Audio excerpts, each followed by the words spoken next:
Welcome, dear listener, to a journey through the annals of history. As you settle in for a restful slumber or perhaps a moment of quiet repose, I invite you to embark with me on a fascinating exploration of the lives and times of medieval kings. Before we begin our tale, I would love to know where in the world you are joining us from and what time of day it is for you. Please do leave a comment and share a bit about yourself. And if you find yourself captivated by the allure of historical storytelling, I encourage you to subscribe to this channel for more tranquil and engaging content. Now, let us set the stage. Imagine a time long past, an era of grand castles, noble knights, and powerful monarchs who ruled with an iron fist. The medieval period in Europe was a time of great change, a time when the fate of nations rested upon the whims of a select few individuals.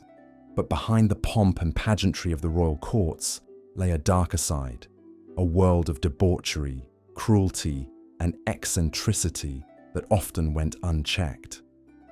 In this documentary, we will peel back the layers of history to reveal the shocking and sometimes disturbing behavior of medieval kings. As we delve into the lives of these monarchs, it is important to remember the context in which they ruled. In an age where the divine right of kings was accepted as fact, rulers wielded absolute power over their subjects. They were seen as gods among men, anointed by the heavens to lead and govern as they saw fit. But as the old adage goes, absolute power corrupts absolutely, and the medieval period was rife with examples of kings who abused their authority in the most unimaginable ways. One of the most striking aspects of medieval kingship was the sheer opulence and excess that characterized the royal courts. Kings and queens lived in a world of unimaginable luxury, surrounded by the finest goods and services that money could buy. They resided in sprawling castles with grand halls, sumptuous bedchambers, and immaculately manicured gardens. They wore clothing made from the most expensive fabrics, adorned with precious gems and intricate embroidery. And they feasted on the most lavish meals, indulging in a seemingly endless array of delicacies from around the world. But these royal banquets were not just a display of wealth and power. They were also a breeding ground for debauchery and excess. Medieval kings were notorious for their love of food and drink, and they often indulged in these pleasures to the point of gluttony. They would consume enormous quantities of meat, bread, and sweets, washing it all down with copious amounts of wine and ale.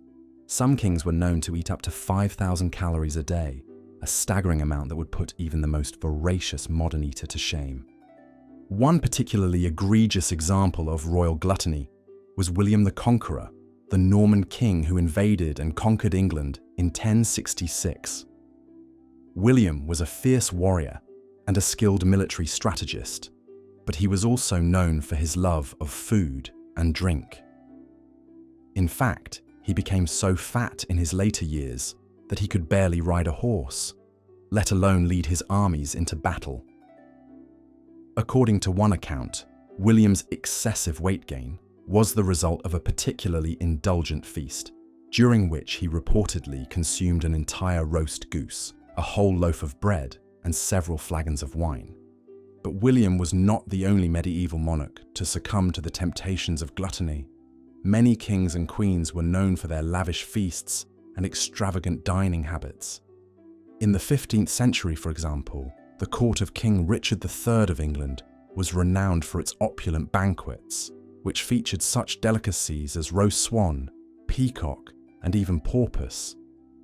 These feasts were a way for kings to display their wealth and power, and to impress their guests with their culinary prowess. But the excesses of the royal courts were not limited to food and drink. Medieval kings were also notorious for their love of entertainment, and they would often go to great lengths to amuse themselves and their courtiers. They would host elaborate tournaments, complete with jousting and other feats of martial prowess.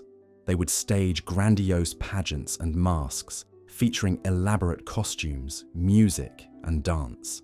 And they would engage in a wide range of leisure activities, from hunting and hawking to chess and backgammon. Of course, not all entertainment in the medieval court was so innocent.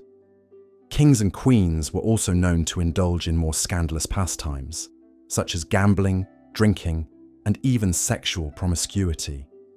In fact, many medieval monarchs had a reputation for being notorious womanizers, engaging in extramarital affairs and fathering illegitimate children with alarming frequency. One such king was Henry I of England, who ruled from 1100 to 1135. Despite being married to Matilda of Scotland, Henry was known for his numerous mistresses and illegitimate offspring. According to some accounts, he fathered as many as 20 or 30 children out of wedlock, many of whom went on to hold important positions in the church and government. Henry's promiscuity was so well known that he was even given the nickname Beauclerc, meaning fine scholar, as a sarcastic reference to his less than scholarly pursuits. But while the debauchery and excess of the medieval court may seem like harmless fun in retrospect, it often had serious consequences for those who were caught up in it. Kings and queens who indulged too heavily in food, drink, and other pleasures often suffered from a range of health problems, from obesity and gout to liver disease, and even premature death.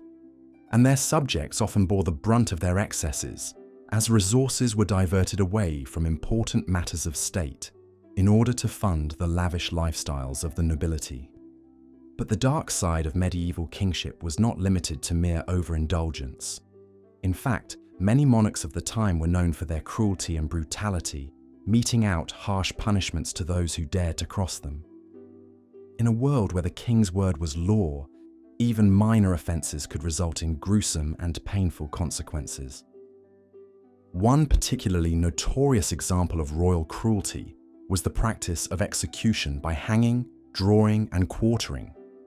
This grisly punishment, which was reserved for the most serious crimes against the crown, involved hanging the condemned person until they were nearly dead, then disemboweling them and burning their entrails in front of them. Finally, the body would be cut into 4 pieces and displayed in public as a warning to others. This horrific practice was used by many medieval kings as a way to assert their authority and strike fear into the hearts of their subjects. One king who was particularly fond of this punishment was Edward I of England, who ruled from 1272 to 1307. Edward was known for his brutality and ruthlessness, and he often used hanging, drawing, and quartering as a way to deal with his enemies and those who opposed his rule. In one particularly gruesome incident, Edward ordered the execution of a Welsh prince named Dafydd ap Gruffudd, who had led a rebellion against English rule. Dafydd was captured and brought before Edward, who sentenced him to be hanged, drawn, and quartered. According to contemporary accounts, Dafydd was dragged through the streets of Shrewsbury on a hurdle, then hanged until he was nearly dead. His body was then cut down, and his entrails were removed and burned in front of him. Finally, his body was cut into 4 pieces and sent to different parts of the country as a warning to others who might consider rebelling against the crown. But Edward was not the only medieval king to use such brutal methods of punishment. In fact, many monarchs of the time were known for their cruelty and their willingness to use violence to maintain their power. Some kings would order the torture of prisoners in order to extract confessions or information, while others would use public executions as a way to strike fear into the hearts of their subjects. One particularly sadistic king was John of England, who ruled from 1199 to 1216. John was known for his cruelty and his disregard for human life, and he often used torture and execution as a way to punish those who opposed him. In one infamous incident, John ordered the execution of a group of Welsh hostages who had been sent to him as a gesture of goodwill. The hostages, who included women and children, were brutally mutilated and then hanged from the walls of the castle where they were being held. John's cruelty was not limited to his enemies, however. He was also known for his mistreatment of his own subjects, particularly those who were unable to pay the heavy taxes he imposed. In one case, John ordered the imprisonment of a man who had fallen behind on his taxes, and then had him tortured in order to extract payment. The man was suspended by his feet and had his head held over a fire, causing him to suffocate from the smoke. But perhaps the most infamous example of John's cruelty was his treatment of his nephew, Arthur of Brittany. Arthur was the son of John's older brother Geoffrey and was seen by many as the rightful heir to the English throne. In order to eliminate this threat to his power, John had Arthur imprisoned and then, according to some accounts, personally killed him in a fit of rage. The story of Arthur's death is shrouded in mystery, but one popular legend holds that John ordered his nephew's eyes to be put out and then had him thrown into the Seine River to drown. Another version of the story claims that John stabbed Arthur to death with his own hands, then weighted his body down with stones and dumped it into the river. Regardless of the specifics, the death of Arthur of Brittany stands as a chilling example of the lengths to which medieval kings would go to maintain their power. In a world where the monarch's word was law, even the most innocent and vulnerable members of society were not safe from the cruelty and brutality of those who held the reins of power. Of course, not all medieval kings were as sadistic as John or as brutal as Edward I. Some monarchs were known for their more eccentric behaviours, indulging in strange hobbies or peculiar habits that set them apart from their peers. One such king was Henry VIII of England, who ruled from 1509 to 1547. Henry VIII is perhaps best known for his tumultuous personal life, which included 6 marriages and the beheading of 2 of his wives. But beyond his marital woes, Henry was also known for his extravagant tastes and his love of the finer things in life. He was a voracious collector of art and artifacts, and he spared no expense in adorning his palaces with the most luxurious furnishings and decorations. But Henry's extravagance extended beyond mere material possessions. He was also known for his love of food and drink, and he would often host lavish banquets that lasted for days on end. These feasts were a showcase of Henry's wealth and power, featuring the most exotic and expensive delicacies from around the world. One particularly decadent dish that was often served at Henry's banquets was a roasted swan, which was considered a great delicacy at the time. The swan would be carefully prepared and presented to the king and his guests, who would then enjoy it, along with a variety of other meats, sweets, and fine wines. But Henry's love of food and drink had its consequences. As he grew older, he became increasingly overweight and suffered from a range of health problems, including gout and ulcers. According to some accounts, Henry became so large that he had to be carried around his palaces in a specially designed chair, and he required the assistance of servants to help him with even the most basic tasks, such as wiping his bottom. Despite his physical decline, however, Henry remained a formidable figure until the end of his reign.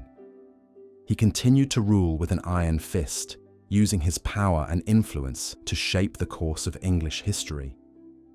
And while his personal life may have been tumultuous and his habits may have been strange, there is no denying the impact that Henry VIII had on the world around him. But Henry VIII was not the only medieval monarch to indulge in peculiar habits or behaviours.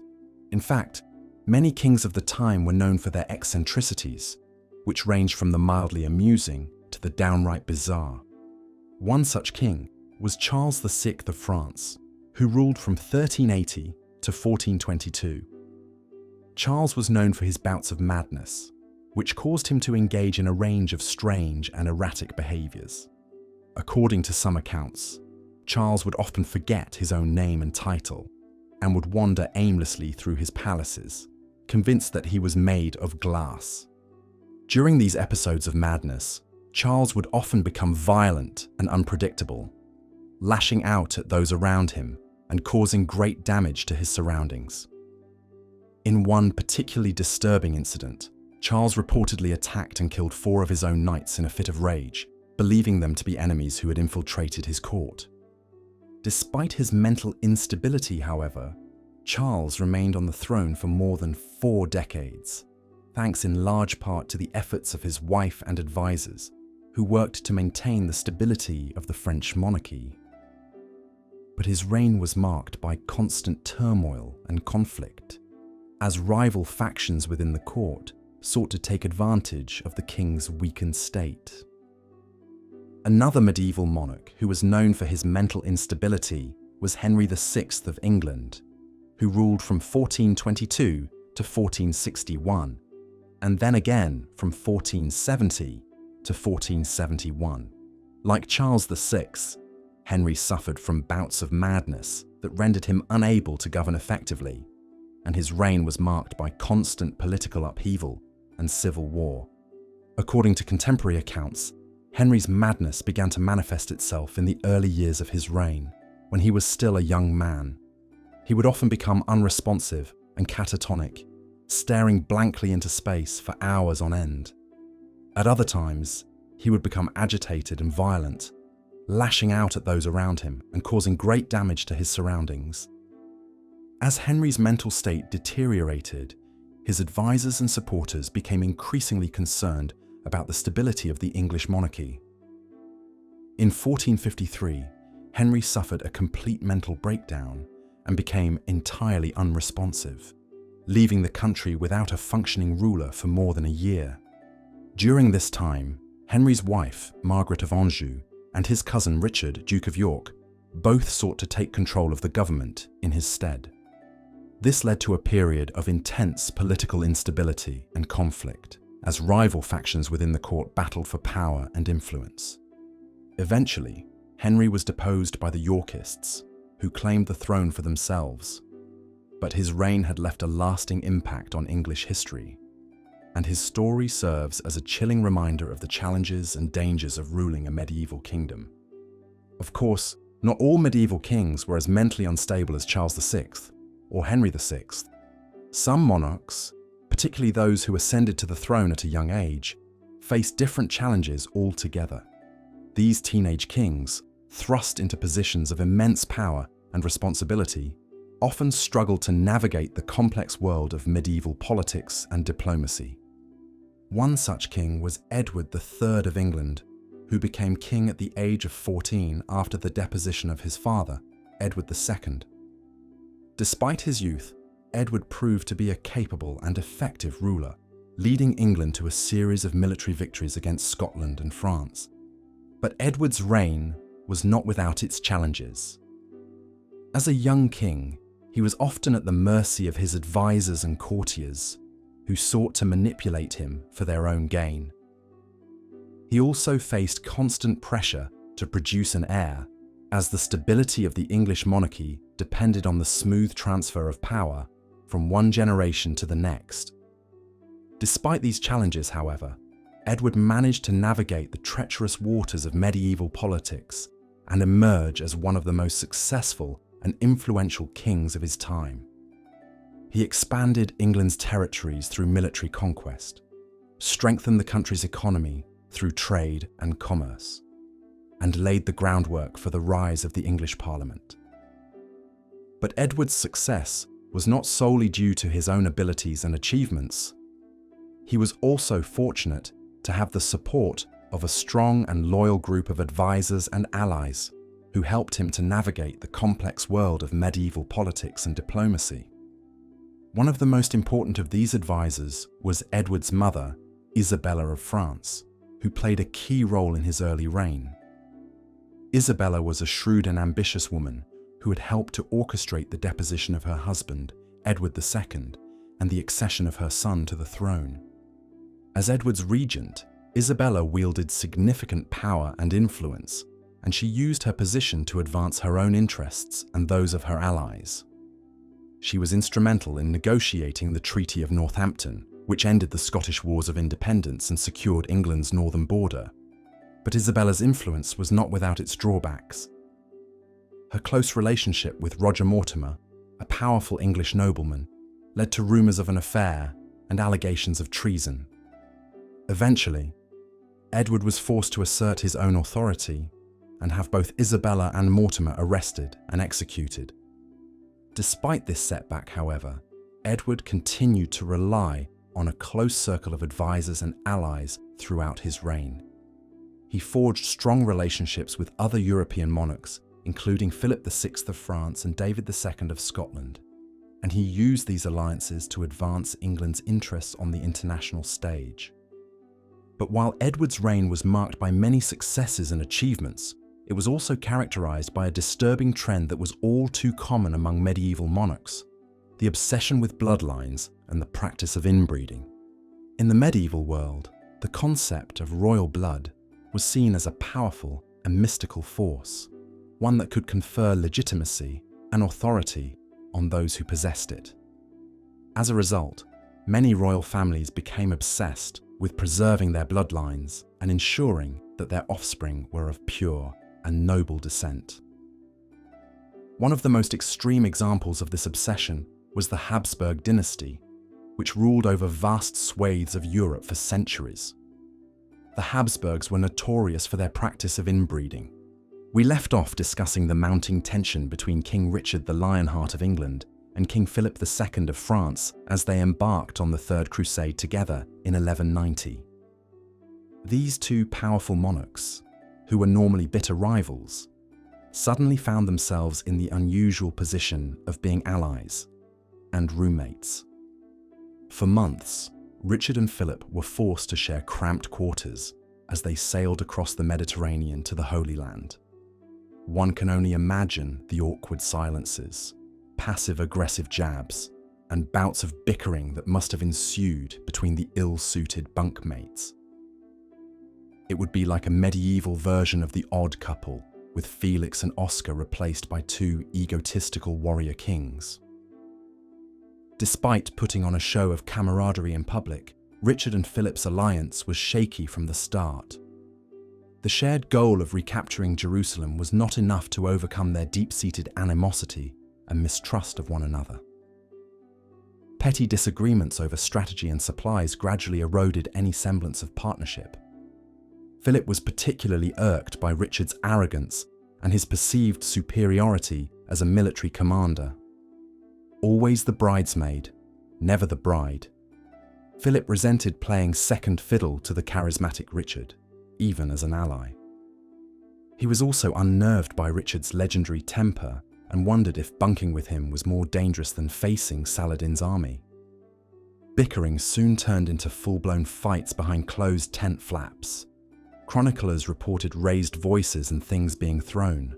Some even claimed that drawn swords were involved, though stopping just short of bloodshed. If you thought tensions with an annoying college roommate were bad, imagine sharing a tiny ship's cabin with your arch-nemesis. The two kings must have been at each other's throats. Driven to his wits' end by Richard, Philip abandoned the crusade and slunk back to France after just a few months. Free of his irritating tentmate, Richard carried on to achieve some victories against Saladin, but ultimately failed to retake Jerusalem. One wonders how differently things might have turned out if the two kings had been able to stomach each other's company a while longer. The strange bedfellows arrangement between Richard and Philip just goes to show that while kings wielded godlike power in medieval times, they were still human. Forcing two people with an acrimonious history to coexist in tight quarters is a recipe for roommate drama, whether pauper or prince. The political became very personal between these royal frenemies. Amazingly, this wouldn't be the last time Richard the Lionheart had to share a roof with an arch-rival. But we'll save that story for later and instead turn our attention to the weird hobbies, obsessions, and pet projects that consumed certain medieval kings. You see, being the undisputed ruler of a kingdom could get rather boring once you'd finished all the invading, crusading, feasting, and punishing. Monarchs needed something to fill the idle hours, a Renaissance man's renaissance, if you will. And some of their chosen pastimes were stranger than others. Take King James I of Scotland, for example. When he wasn't busy trying to wrangle the clans, James developed a deep and somewhat disturbing fascination with witches. Now, interest in the occult was not uncommon in those days, but James took it to a whole new level. writing an entire book on the subject called Daemonology. In it, he asserted that witches were real and posed a serious threat to society. He even participated personally in witch trials, subjecting accused women to all manner of cruel tortures to extract confessions. Suspects were pricked with needles, dunked in water, deprived of sleep, and crushed under heavy stones in barbaric tests of their supposed magical powers. One infamous case involved a maid named Gillis Duncan, who James was convinced had used witchcraft to conjure a storm that nearly sank the ship carrying his new bride to Scotland. Poor Gillis was mercilessly tortured until she named accomplices, mostly other innocent servants. In the end, several people were burned at the stake on James's orders to satisfy his witch-hunting obsession. James considered himself quite the authority on witches, boasting that he could spot one based on physical traits like the presence of a mole or birthmark. His zealous persecution of alleged witches ushered in a dark era of paranoid witch hunts across Scotland and beyond, all because one king needed an all-consuming hobby to keep from getting bored. On the opposite end of the spectrum from James's cruel obsession was the more benign but equally bizarre passions of Frederick II, Holy Roman Emperor in the 13th century.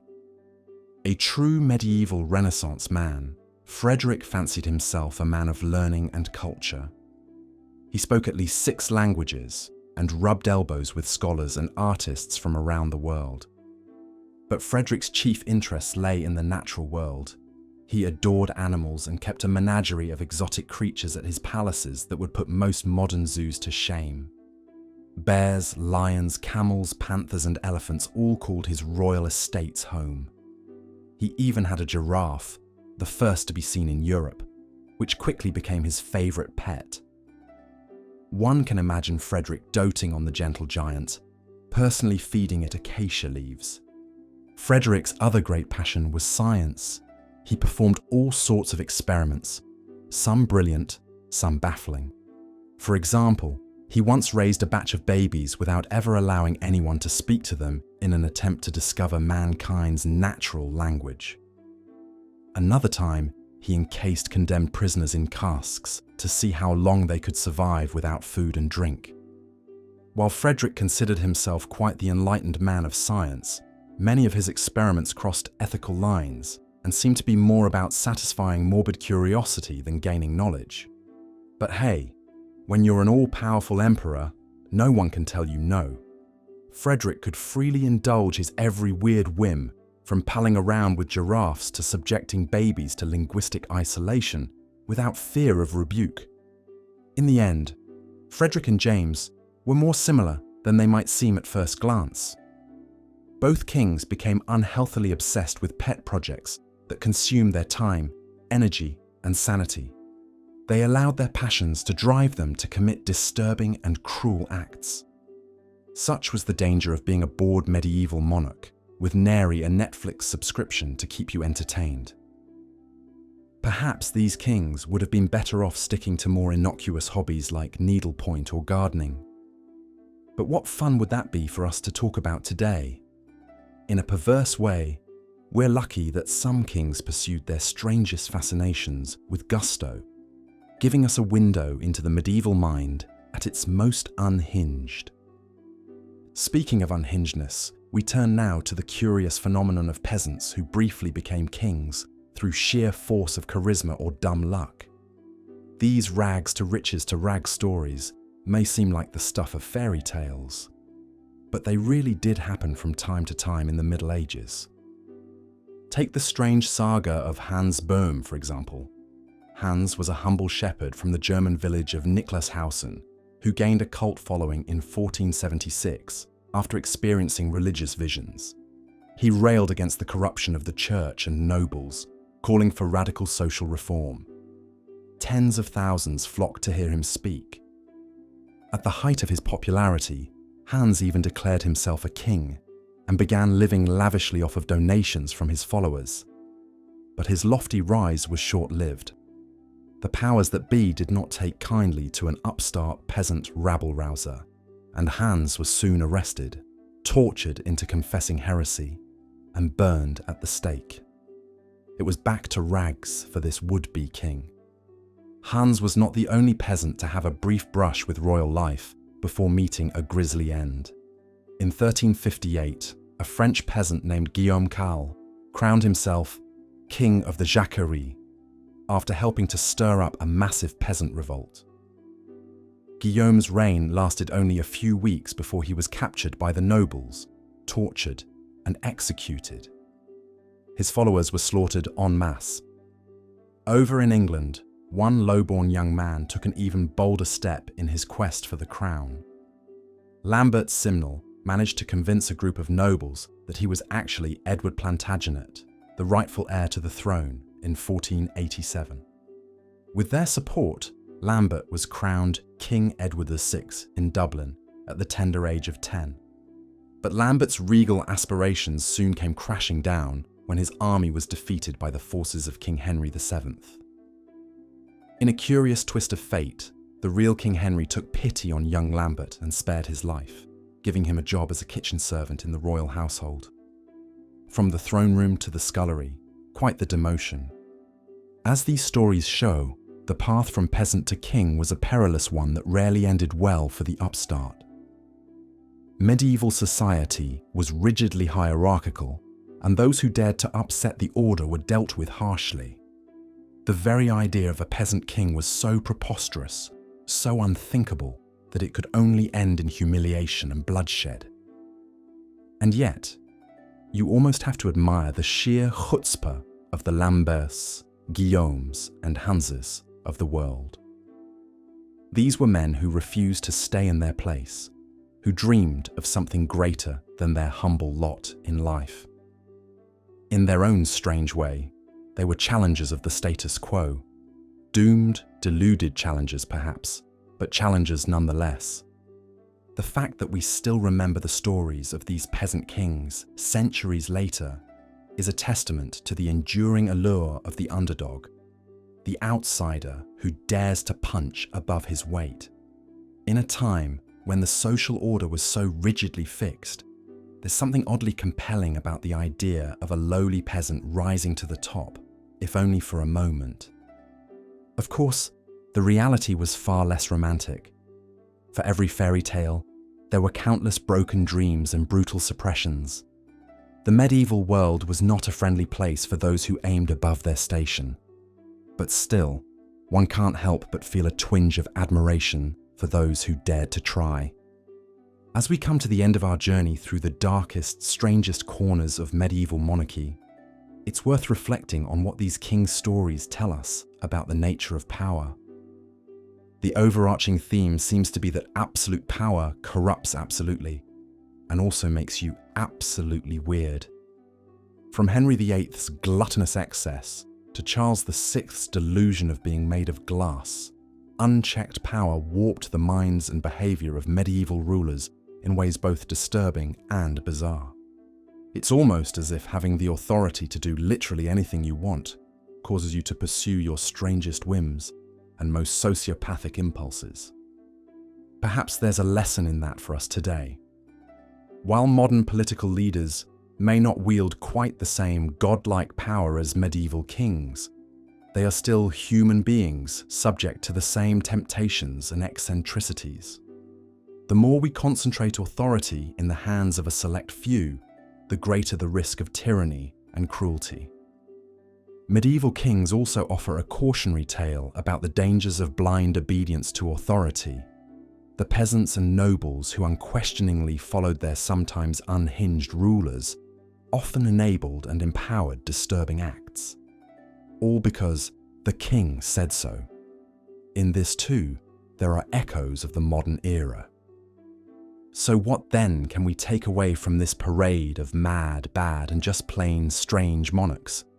Perhaps it's a reminder to be vigilant against the abuse of power, to not blindly trust in the goodness of our leaders, and also to nurture our own humility and humanity, lest we too become corrupted by delusions of grandeur.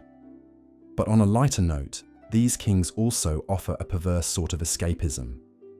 In a world that often feels banal and restrictive, There's something alluring about the total lack of inhibition and limitation on display. Who among us hasn't secretly fantasized about having the power to do whatever we want? Propriety be damned. Medieval kings lived out that fantasy, for better and for worse. Of course, chances are you or I will never ascend to a throne and have to grapple with the burdens of ultimate power. For that, we should probably be grateful. We may not get to declare war on a whim or keep giraffes as pets, but we also don't have to worry about going mad with unchecked authority or being plotted against by our underlings. At the end of the day, maybe it's enough to be a peasant in our own little patch of the world, albeit a peasant with access to indoor plumbing, Wi-Fi, and a distinct lack of public disembowelment as a form of criminal punishment. We may not live the thrilling operatic lives of medieval kings, but we also don't have to deal with their dark downsides. And so we bid farewell to the deranged and degenerate denizens of the Middle Ages. May they continue to fascinate and appall us from the safety of the history books. And may we take their lessons to heart, even as we thank our lucky stars that our own modern world is just a little bit less mad. Just a little bit. As we delve further into the shocking lives of medieval monarchs, it's time to explore the notorious King John of England. While his brother Richard the Lionheart was off fighting in the Crusades, John was left to rule back home. And rule he did, with a cruel and iron fist that earned him a dark reputation. Known as Bad King John, this ruthless ruler had a real sadistic streak. He took a perverse pleasure in doling out brutal punishments to anyone who dared cross him. One of his favourite methods was starvation. He would lock prisoners in cramped dungeons and deny them food and water until they literally wasted away.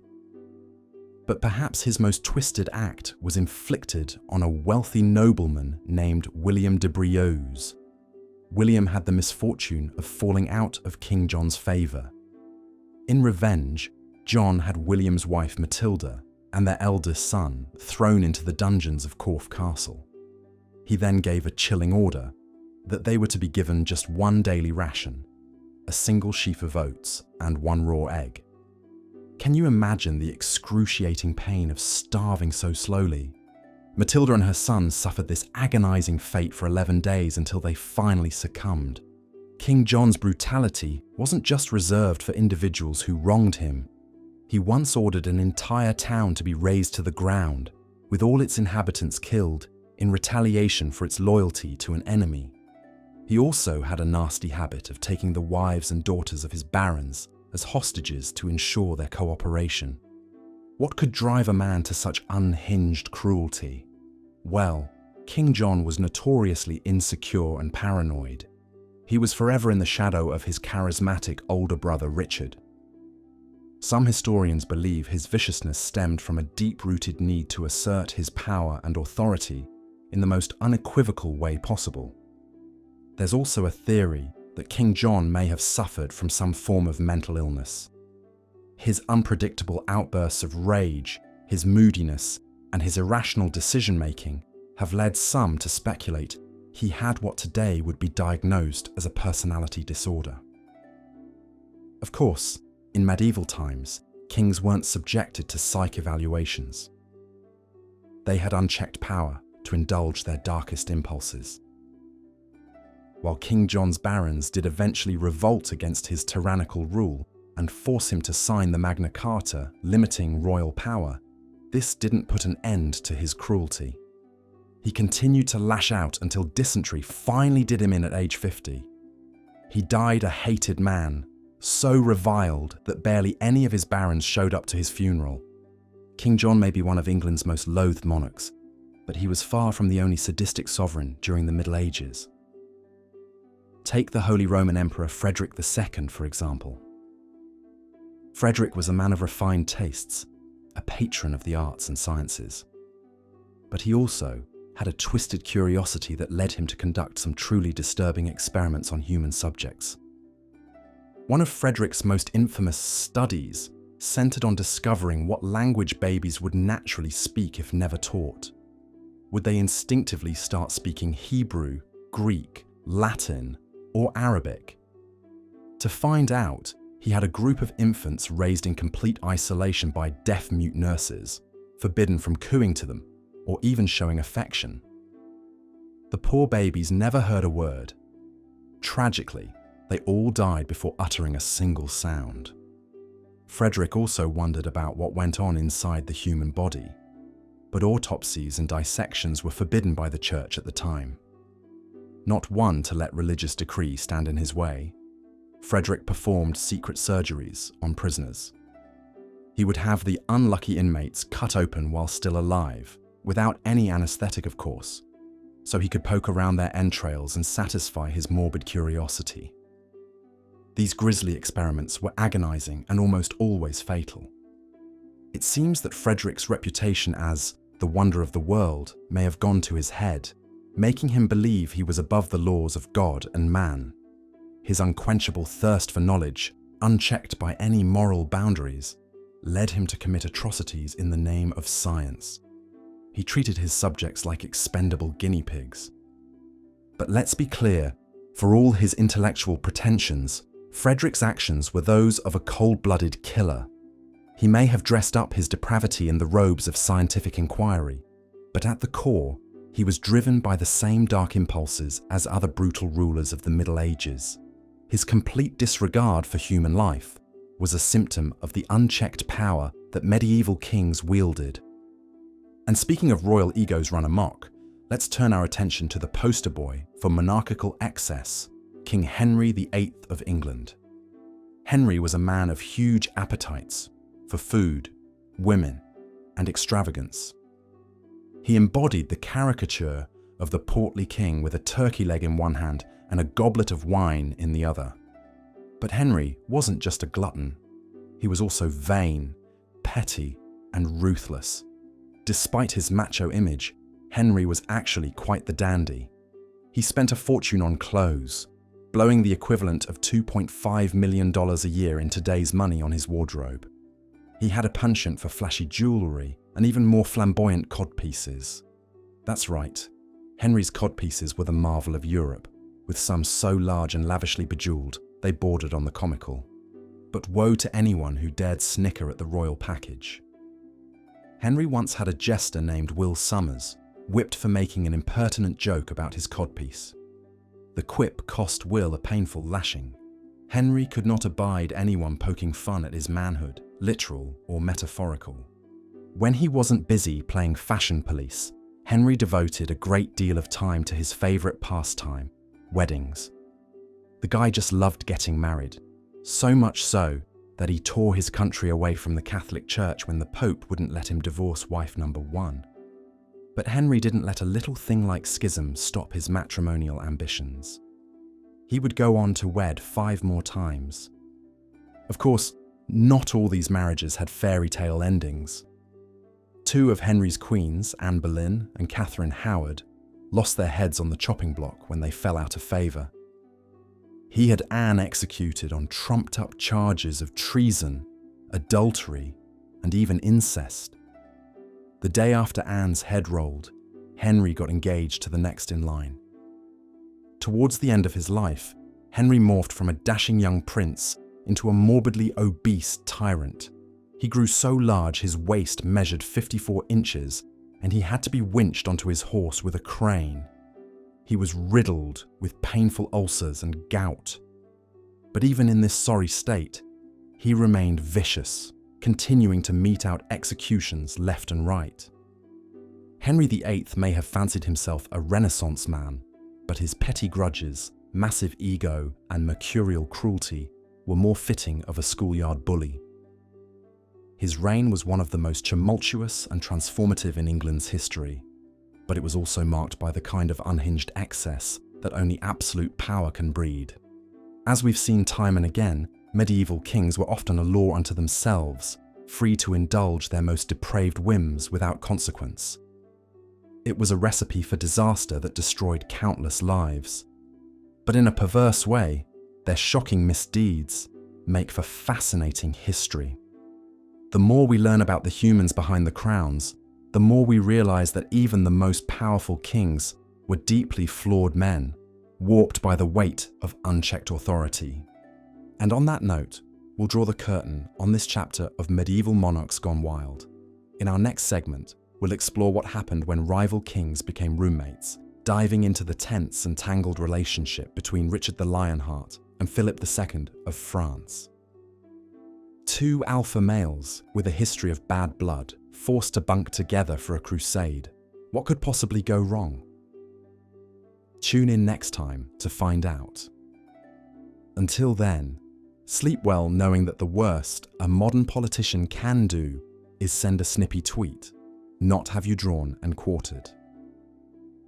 As we've seen, the unchecked power of medieval kings often led to disturbing acts of gluttony, cruelty, and downright bizarre behaviour. But perhaps no monarch embodies the dangers of absolute rule more than King John of England.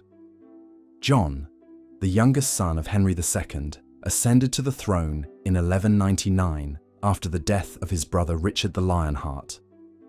Unlike the brave and chivalrous Richard, John quickly gained a reputation as a cruel and vindictive ruler.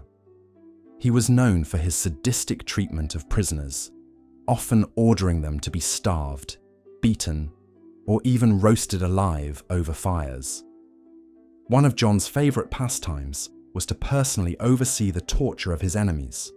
In one notorious incident, he ordered 22 captive rebel knights to be taken to Corfe Castle and systematically starved to death. As the men grew weaker from hunger, John would taunt them by sending tantalizing feasts to be laid out just beyond their reach. This was merely the tip of the iceberg when it came to John's cruelty. He once had the wife and son of one of his barons imprisoned and starved until they ate each other to survive. Another time, he forced a Jewish man to have a tooth pulled each day until he agreed to pay a ludicrous tax. John's cruelty ultimately led to widespread rebellion among his barons and subjects. In 1215, the barons famously forced John to sign the Magna Carta, a charter that placed limits on royal power and enshrined the principle that everyone, including the king, was subject to the rule of law. But even this historic document wasn't enough to tame John's tyrannical impulses. He quickly reneged on the agreement, plunging England back into civil war.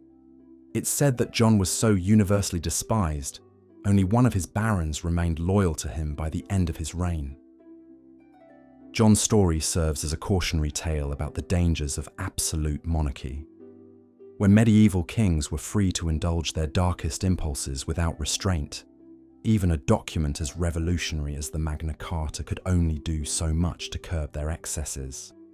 Of course, John was far from the only medieval monarch to abuse his power in horrifying ways. Throughout the Middle Ages, kings across Europe engaged in acts of appalling violence, debauchery, and eccentricity that would be considered unthinkable for a modern head of state. Take, for example, the extravagant lifestyle of Henry VIII. Henry is perhaps best remembered for his 6 marriages and his dramatic split with the Catholic Church. But he was also notorious for his lavish spending and over-the-top banquets.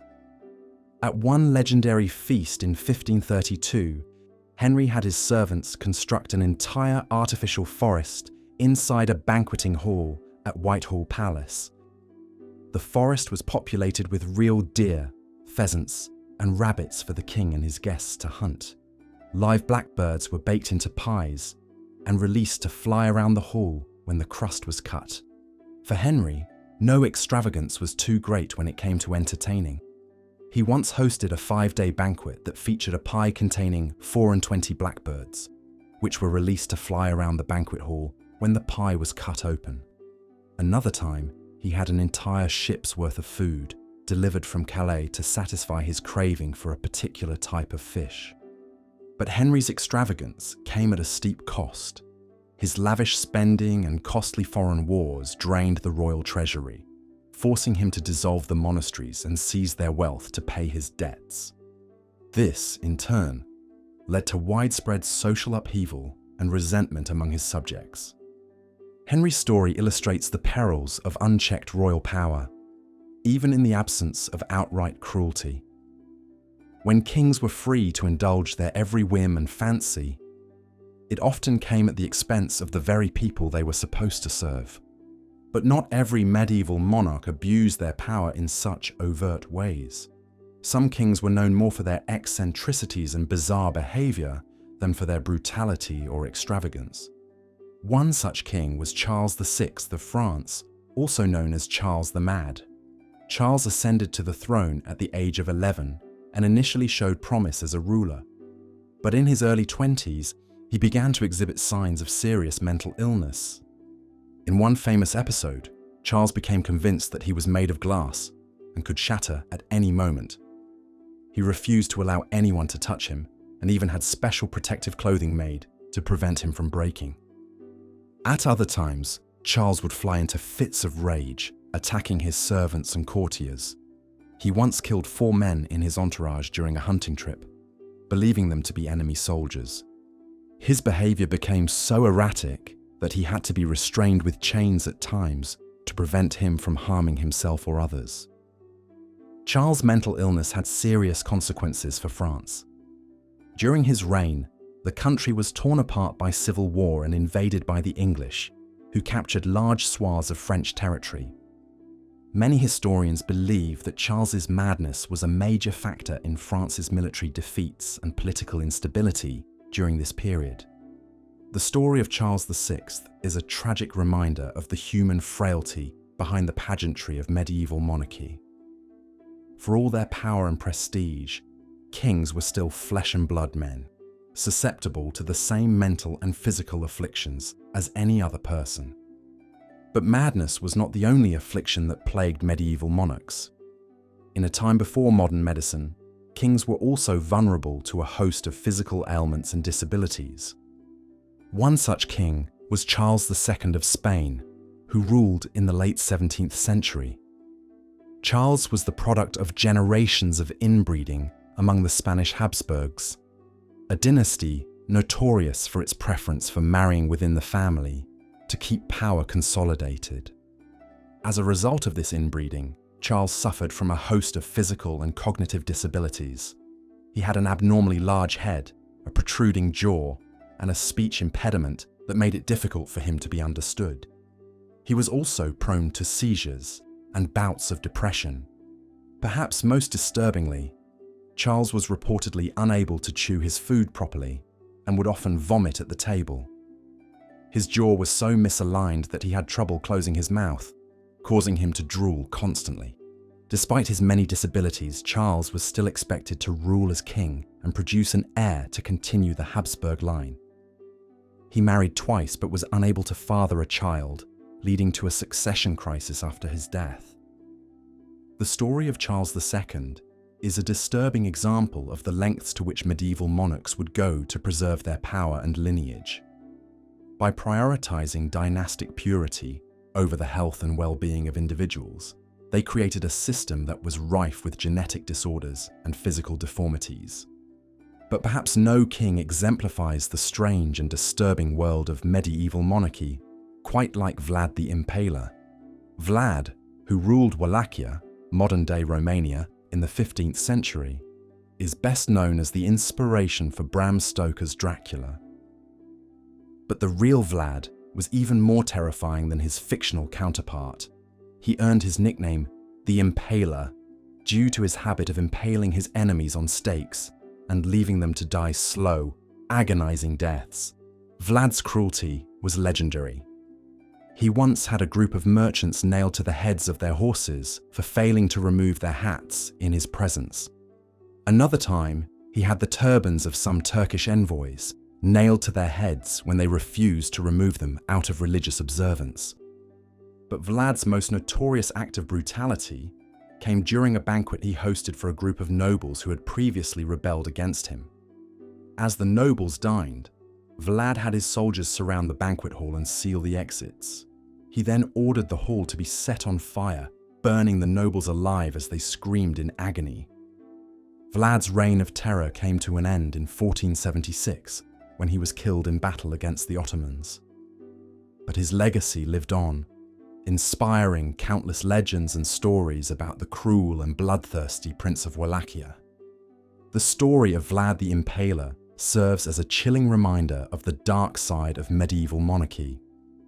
In a world where kings had absolute power over life and death, it was all too easy for them to indulge their most sadistic impulses without fear of consequence.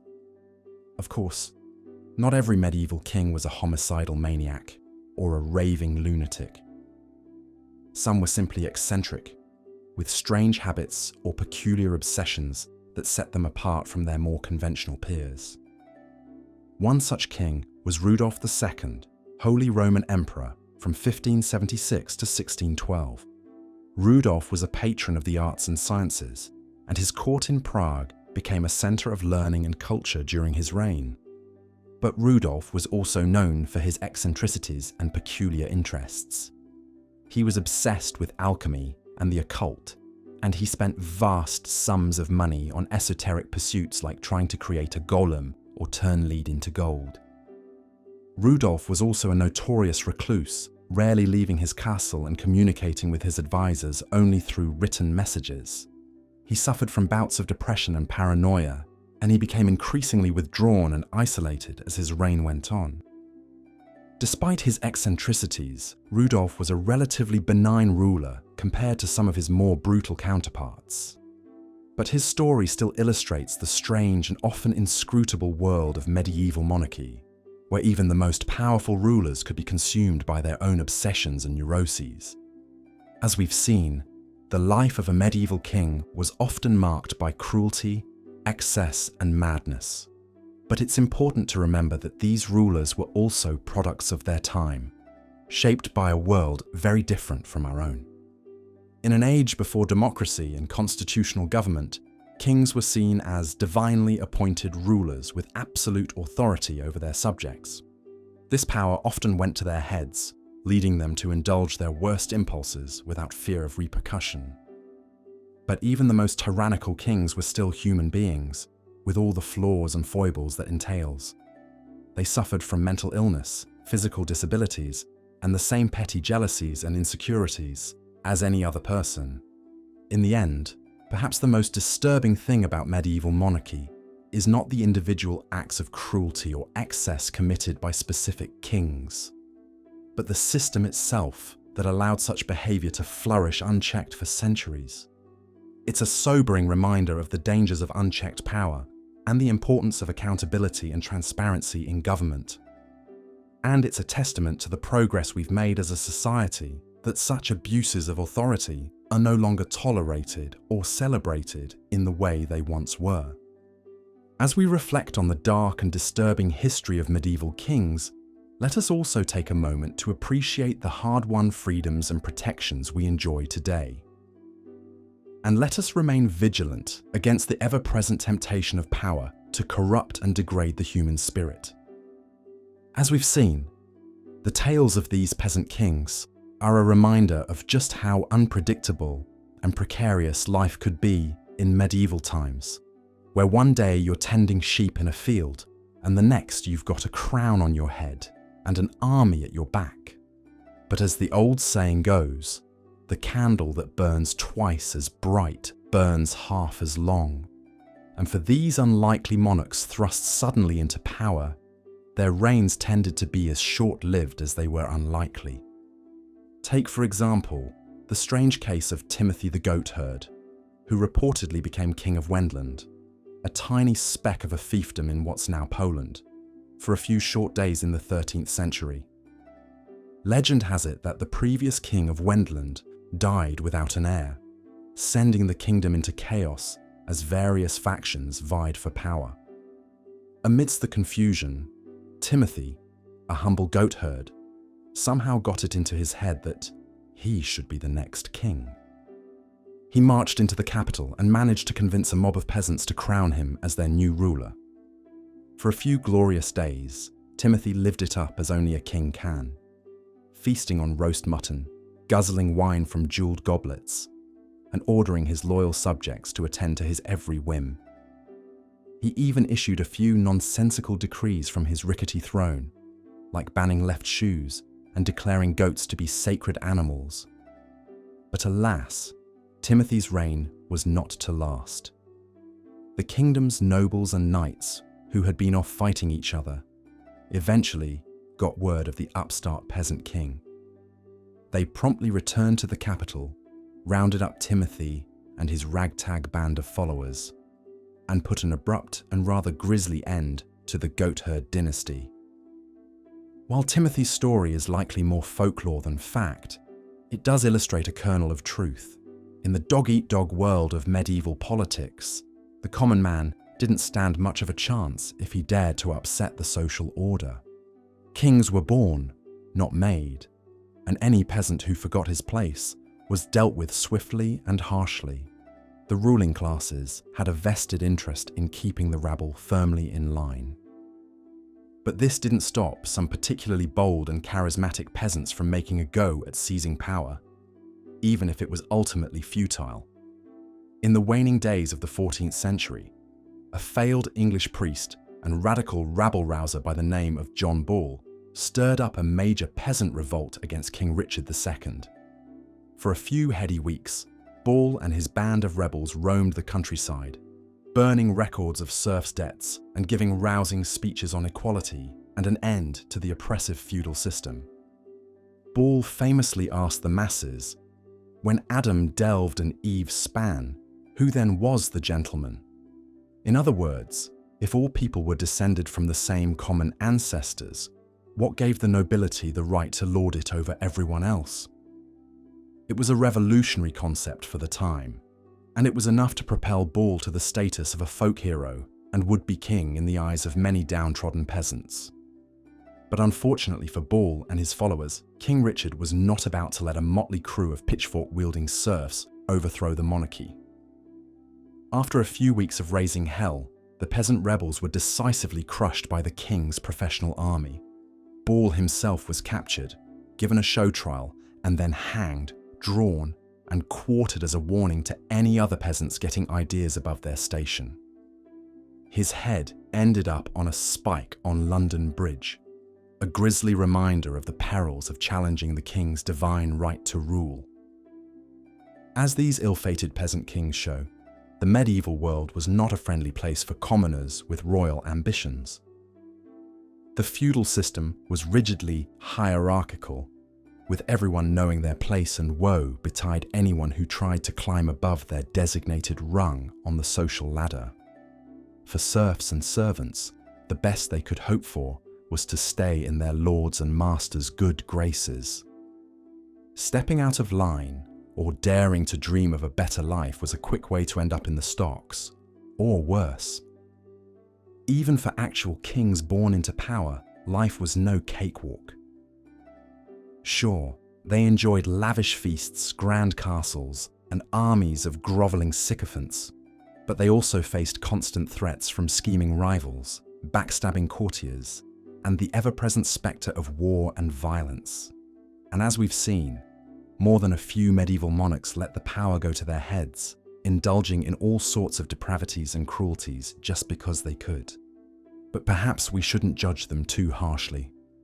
After all, being a king in the Middle Ages was a tough gig, with danger and instability lurking around every corner. When your throne is built on a house of cards, it's no wonder that some kings cracked under the pressure or overcompensated with displays of machismo and dominance. And in a world where life was often nasty, brutish, and short, maybe it's only natural that those in power would try to live it up while they had the chance. Of course, that's cold comfort to the millions of peasants who toiled under the yoke of feudalism, with little hope of ever improving their lot in life. For them, the disturbing antics of their kings were just another cross to bear in an already difficult existence. They could only dream of the kind of wealth, power, and privilege that the royals took for granted. But every once in a while, a peasant like Timothy the goatherd or John Bull would rise up and dare to challenge the status quo, even if it was just for a brief, shining moment.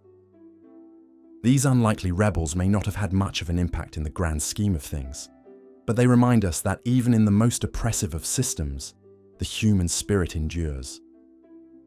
The medieval world may have been a dark and disturbing place in many ways, but it was also a time of great resilience, ingenuity, and even a twisted sort of humor in the face of adversity. And so we come to the end of our journey through the shocking and bizarre lives of medieval kings. From the gluttonous feasts to the sadistic punishments, from the lavish extravagances to the descent into madness, we've seen how absolute power can corrupt absolutely, and how even the mightiest of rulers can be undone by their own human frailties. It's a sobering reminder that no matter how much wealth, status, or authority we may acquire, we are all ultimately vulnerable to the slings and arrows of outrageous fortune.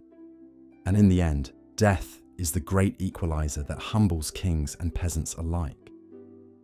But let us not dwell too long on such gloomy thoughts, dear listener. After all, the purpose of our little sojourn through the annals of royal strangeness has been not only to inform and enlighten, but also to lull you into a restful slumber. And so, as we bid farewell to the ghosts of kings past, I invite you to let the weight of history slip away, to let your eyelids grow heavy and your mind drift off to a more peaceful place. For in the end, we are all kings and queens of our own private realms, the realms of our dreams and imaginations. And in that blessed kingdom of the mind, we are free to reign supreme, unencumbered by the cares and cruelties of the waking world. So go forth and claim your rightful throne, my liege. May your sleep be deep and your dreams be sweet, and may you wake refreshed and ready to face whatever challenges the new day brings, secure in the knowledge that, no matter how dark the night may seem, the dawn will always come. Good night, my royal listener. Sleep well and dream of a brighter tomorrow. As we've seen, the unchecked power held by medieval monarchs often brought out the worst in human nature. These kings indulged their every whim and vice, living lives of extravagance and debauchery within the grand halls of their royal courts. But perhaps no medieval king pushed the boundaries of hedonism and excess, quite like Pope Alexander VI, born Rodrigo Borgia. Though technically the head of the Catholic Church rather than a conventional king, the Borgia Pope wielded his authority over Vatican City and the Papal States with all the secular power of a mighty sovereign. And he exploited that power to shocking extremes to satisfy his insatiable appetites and enrich his notorious family. Rodrigo Borgia ascended to the papacy in 1492 through rampant bribery and influence peddling, making his reign as Pope Alexander VI controversial from the very start. Once enthroned, he unabashedly funneled Vatican wealth and lucrative positions to his relatives, making the Borgia name synonymous with nepotism and corruption. But bribery was just the beginning when it came to Alexander's transgressions. This pope's true passions lay in earthly pleasures of the flesh. He unashamedly flaunted his longtime mistress, Vanozza de Catane, and later paraded an endless string of lovers through the halls of the Vatican, often women he shared with his lusty son Cesare. Wild orgies were frequently held within the apostolic palace, devolving into such depravity that attendees reportedly offered prizes for those who could copulate with the most courtesans. The highest holy office of the Catholic world had been debased into a bacchanal of carnal delights. Alexander even turned the Vatican into his own personal brothel, appointing his favourite concubine to manage a stable of prostitutes, explicitly for servicing the Pope and his inner circle. With this convenient harem at his constant beck and call, the Borgia Pope's rapacious sexual appetite became legendary, and an immense hypocrisy, of course, given the Church's pious teachings on chastity and fidelity. Some tales of Alexander's lechery are likely exaggerated by his enemies, such as the rumour that he threw raucous chestnut parties in the Vatican, where he gleefully watched naked courtesans crawling on the floor to snatch chestnuts. But there's little doubt this pope was astoundingly dissolute even by the libertine standards of his day. Yet Alexander's sexual appetites ultimately paled in comparison to his all-consuming hunger for wealth and power. The Borgias ruthlessly schemed and clawed their way to the pinnacle of influence, seizing control of the papacy, 2 dukedoms, and an immense family fortune, and they eliminated their rivals with no compunction, readily employing assassins to murder any challengers to their dominion. While Alexander himself didn't always get his hands dirty, he blessed the bloody machinations of his children with impunity. The Pope's eldest son Cesare was particularly vicious, feared across Italy as a cruel and cunning warlord who slaughtered his way to power. Yet Alexander coddled and protected his violent prodigal son at every turn. So rife with corruption and steeped in debauchery was Pope Alexander's reign that outraged reformers across Europe began calling for a radical overhaul of the diseased Vatican leadership. In many ways, the shameless misdeeds of this pope helped spur the Protestant Reformation that would soon fracture the Church. The name of Borgia would be forever tainted by the notorious reputation of Alexander VI and his sinister brood. Yet this papal dynasty's grip on power outlived their patriarch. After the Pope met his earthly end in 1503, likely from accidental poisoning, his son Cesare stepped in to seize control of the Vatican's riches and armies. The Borgia reign of conspiracy, carnality, and terror endured.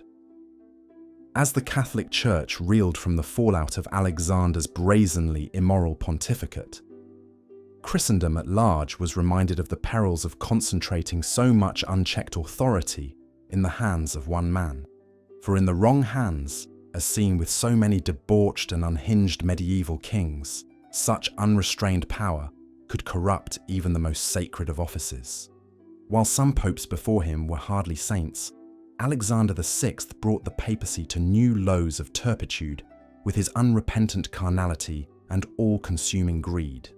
In many ways, his pontificate exemplified the very worst excesses and abuses of power that stained the Middle Ages, when unconstrained sovereigns could indulge their basest impulses with utter impunity. So it's perhaps fitting that the life and legacy of Pope Alexander VI endures today as a cautionary tale of how absolute authority can poison even the holiest of vessels. The lurid exploits of the Borgia Pope may tantalize and fascinate us, but they also remind us of the dangers of concentrating too much unchecked control in the hands of flawed human beings, a perilous imbalance of power that enabled so much debauchery and misrule across medieval Europe. Of course, the 15th century Vatican was hardly the only medieval court plagued by scandal and strife. Across the continent, the feudal halls of power seethed with intrigue, betrayal, and bloodshed as rival factions jockeyed for control, often with the throne as the ultimate prize. Amidst this tumultuous backdrop of shifting alliances and simmering rivalries, no ruler could sit too comfortably atop their royal perch. Treachery and revolt always loomed, threatening to topple even the mightiest of monarchs.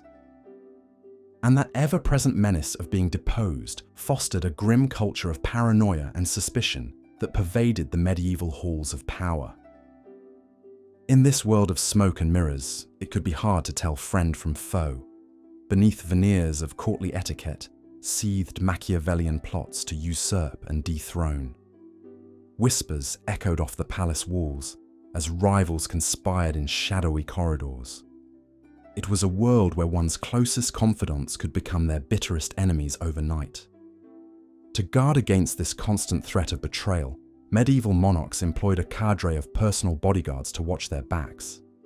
In England, this elite unit was known as the Yeomen of the Guard, a 100-strong regiment of crack soldiers who served as the king's personal security detail.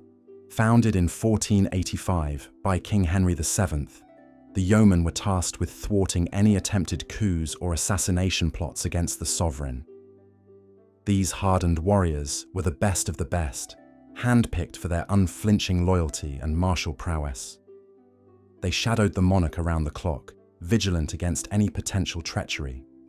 Yet even the yeomen couldn't completely protect their king from the machinations of his court. For in the snake pit of royal politics, an enemy's blade could come from any direction, at any time. Cutthroat ambition and ruthless realpolitik were the order of the day, and even a king's inner circle was rife with potential traitors. This pervasive atmosphere of suspicion bred a cruel pragmatism in many medieval monarchs, who soon learned it was kill or be killed in the Game of Thrones. Rival claimants and suspected plotters were brutally suppressed before they could make a move, often on the slightest pretext. To err on the side of caution meant erring on the side of violence. One particularly bloodthirsty practitioner of this philosophy was Richard III of England, a king so ruthless in eliminating his rivals that he murdered his own nephews to secure his claim to the throne. The young princes, aged just 12 and 9, were imprisoned in the Tower of London on Richard's orders, never to be seen again. Though their exact fate remains a mystery, they were almost certainly killed at their uncle's command. Yet Richard's own reign would be cut short by the perils of power. In 1485, just 2 years after taking the throne, he was challenged by the rival House of Tudor and their upstart claimant, Henry VII. The two sides met on the field of battle at Bosworth, where Richard's forces were crushed and the king himself slain, brutally hacked down in the thick of combat. As Richard's bloody end attests, even the most ruthless and Machiavellian of kings were never safe in a world where rivals always circled and traitors lurked around every corner. It was a grim reality that bred a special kind of cruelty in those who played the game of medieval power politics, a callous calculation that the best defense was often a good preemptive offense. And so the dance of court intrigues and kingly conspiracies spun on across medieval Europe, staining the pages of history with treachery and bloodshed. It was a world where no monarch could let their guard down, lest they meet a fate similar to Richard III, or the countless other kings cut down by the very power they so ruthlessly sought to keep. In a time when even a king's own kin might secretly scheme for their demise, it's little wonder that some rulers descended into fits of madness and delusion. Beset by constant suspicion and paranoia, more than a few medieval monarchs cracked under the psychological strain, their grips on both power and sanity slipping away. Of these mad kings, perhaps none better embodies the mental anguish of medieval monarchy than Henry VI of England. Born into a time of turmoil and strife, Henry was crowned king before his first birthday, inheriting a throne beset by warring factions and rival claimants. It was a birthright that would prove too heavy a burden for his fragile psyche to bear. Described as a timid and passive child, Henry grew into an ineffectual and easily manipulated king, his will weakened by bouts of mental instability that left him all but catatonic for months at a time. As he slipped further into the depths of madness, his tenuous grip on the reins of power crumbled away. Soon enough, Henry's Lancastrian dynasty was challenged by the rival Yorkists, plunging England into the bloody civil wars known as the Wars of the Roses. As the conflict raged, Henry retreated ever deeper into his own troubled mind, spending his days in a daze of melancholic torment, all but oblivious to the power struggles engulfing his kingdom. For a time, Henry's ambitious Queen Margaret of Anjou managed to prop up her faltering husband's rule. But as the king's mental state continued to deteriorate, even she could no longer keep the wolves at bay. In 1461, the Yorkists finally deposed Henry and imprisoned him in the Tower of London, where he would languish for the next 9 years, a broken shell of a man. Henry briefly regained his throne in 1470, but his second reign lasted less than a year before he was once again toppled by his Yorkist enemies. This time, there would be no reprieve for the tragic king. On the night of May 21st, 1471, Henry was found dead in his cell, almost certainly murdered on the orders of the Yorkist king Edward IV. The sad tale of Henry VI is a stark reminder of the immense mental toll that the pressures of medieval kingship could take. In an age when a monarch's every move was scrutinized for signs of weakness, and rivals constantly plotted to overthrow them, even the most stable of minds could be pushed to the brink of madness. Yet Henry was far from the only English king to succumb to the psychological strain of power. His grandfather, Charles VI of France, who we met earlier, suffered from a particularly severe form of mental illness that left him convinced he was made of glass. For hours on end, the Mad King would sit motionless, terrified that any sudden movement would shatter his delicate form. During his fits of insanity, Charles would howl like a wolf, refuse to bathe for months on end, and fail to recognize his own family members. On one infamous occasion, he even attacked and killed 4 of his own knights in a deranged frenzy, convinced they were enemy assassins. It was a reign marred by chaos and instability, as the king's madness left a dangerous power vacuum at the heart of the French monarchy. In the end, both Henry VI and Charles VI died as they had lived. Broken men, their once great kingdoms crumbled to ruin around them. Their tragic fates stand as grim testaments to the ways in which the heavy burdens of medieval kingship could break even the strongest of men. For in a world where power was so absolute, and the pressures of rule so unrelenting, it's little wonder that more than a few monarchs lost their tenuous grasps on sanity. Beset by constant danger and unimaginable stress, these mad kings serve as cautionary tales of the perils of unchecked authority, and the ways in which even the mightiest of rulers could be laid low by the demons of their own minds. Of course, not every medieval monarch let the pressures of power drive them to madness. Some rulers coped with the stresses of their station through more peculiar methods, indulging in bizarre hobbies and obsessive passions that raised more than a few eyebrows in their royal courts. Take, for example, the Holy Roman Emperor Frederick II, a man so fascinated by the natural world that he turned his court into a virtual menagerie of exotic animals. The emperor kept a vast collection of creatures from across the known world, from lions and leopards to camels and bears. He even commissioned a special elephant stable to house his prized pachyderms. But Frederick's fascination with fauna went beyond mere menagerie keeping. The emperor was also an avid falconer and wrote a seminal treatise on the art of training birds of prey. His book, The Art of Hunting with Birds, remains one of the most important works on falconry ever written, a testament to Frederick's obsessive devotion to his feathered friends. Yet the emperor's passion for all things avian took a decidedly darker turn when it came to his human subjects. Frederick was known for his cruel streak and would often use his beloved birds as instruments of torture, setting them upon prisoners and watching with glee as they tore at their flesh.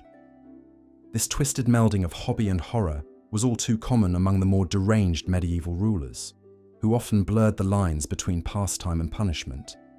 Take, for example, the 14th century French King Charles VI, who we met earlier in our journey through the annals of mad monarchs. During his fits of insanity, Charles became obsessed with a rather macabre hobby, staging elaborate mock funerals for himself. The king would lie motionless on a bier for hours on end, surrounded by chanting monks and flickering candles, as if rehearsing for his own eventual demise. Charles's courtiers were understandably unnerved by these morbid displays, but they dared not interfere with the king's grim pastime. To do so would be to risk incurring his wrath, a lesson learned the hard way by those unfortunate souls who found themselves on the receiving end of the Mad King's violent outbursts. But perhaps no medieval monarch's hobbies were quite as notorious as those of the English King Edward II. A man of decidedly unconventional tastes, Edward's reign was marred by scandal and rumour, much of it centred around his close relationship with the nobleman Piers Gaveston. The exact nature of Edward and Gaveston's bond remains a matter of historical debate, but there's no doubt that the two men were inseparable. They spent long hours together, often retreating to the privacy of the king's chambers for what contemporaries described as illicit and sinful activities. Whether or not these whispers of homosexuality were true, there's no denying that Edward and Gaveston's relationship was the talk of the court. The king lavished his favourite with gifts and titles, even going so far as to declare him the king's brother. Such flagrant favoritism did little to endear Gaveston to the rest of the nobility, who saw him as a grasping upstart. Tensions came to a head in 1312, when a group of disgruntled barons took matters into their own hands and had Gaveston executed for treason. The king was devastated by the loss of his beloved companion and spent the rest of his reign in a state of listless despair, his once formidable will to power sapped by grief. In the end, Edward's unconventional proclivities would prove his undoing. In 1327, he was deposed by his own wife, Isabella of France, who had grown tired of her husband's neglect and strange behaviours. The king was imprisoned in Berkeley Castle, where he met a grisly end, reportedly murdered by having a red-hot poker inserted into his anus, in a gruesome parody of the unnatural acts he was rumoured to have enjoyed with Gaveston. Edward II's shocking demise stands as a grim reminder of the dangers of straying too far from the accepted norms of medieval kingship. In a world where a monarch's every move was scrutinised for signs of weakness or perversion, even the most private of passions could be weaponised against them. So ends our journey through the darker corners of the medieval monarchy, a world where power corrupted absolutely, and even the mightiest of kings were laid low by their own twisted desires. From the debauched halls of the Borgias to the mad delusions of Henry VI, these tales of royal excess and eccentricity paint a picture of a time when unchecked authority bred unchecked appetites. Yet for all their disturbing deeds and bizarre behaviours, these medieval kings were still men, flawed, fallible, and all too human in their weaknesses and wants. In that sense, perhaps their stories serve as a cautionary. As we've seen, the unchecked power of medieval kings often led them down dark paths of cruelty, excess, and eccentricity. But perhaps no king embodied the disturbing depths of depravity quite like Vlad the Impaler, the 15th century ruler of Wallachia, who would come to inspire the legend of Dracula. Born in 1431 in Transylvania, Vlad's fascination with violence emerged at an early age. As a child, he was held hostage by the Ottoman Turks, during which time he witnessed their brutal methods of torture and impalement. Rather than being repulsed, young Vlad was enthralled. Upon assuming the throne, he put these grisly techniques to use, earning his grim moniker by his predilection for impaling his enemies on spikes. The scope of Vlad's cruelty was shocking even by the ruthless standards of the day. He once had an entire village impaled for the minor infraction of failing to pay their taxes. The spikes jutted out of the ground like a grotesque forest, piercing men, women, even children.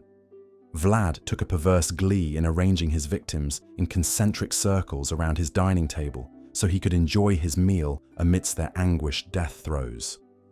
But impalement was just one of the many sadistic tricks up Vlad's blood-soaked sleeves. He was known to nail turbans to the heads of Turkish diplomats, boil his servants alive, and force mothers to eat their own babies. One stomach-churning account describes how Vlad hacked off the limbs of his prisoners and forced them to cook and eat their own severed arms and legs in a cannibalistic stew, all while Vlad watched and laughed. Despite his unhinged savagery, Vlad was a cunning military strategist. He once thwarted an invasion by the formidable Ottoman army in a manner so nauseating it beggars belief. Vlad had thousands of Turkish prisoners impaled on tall spikes across a field, stretching as far as the eye could see.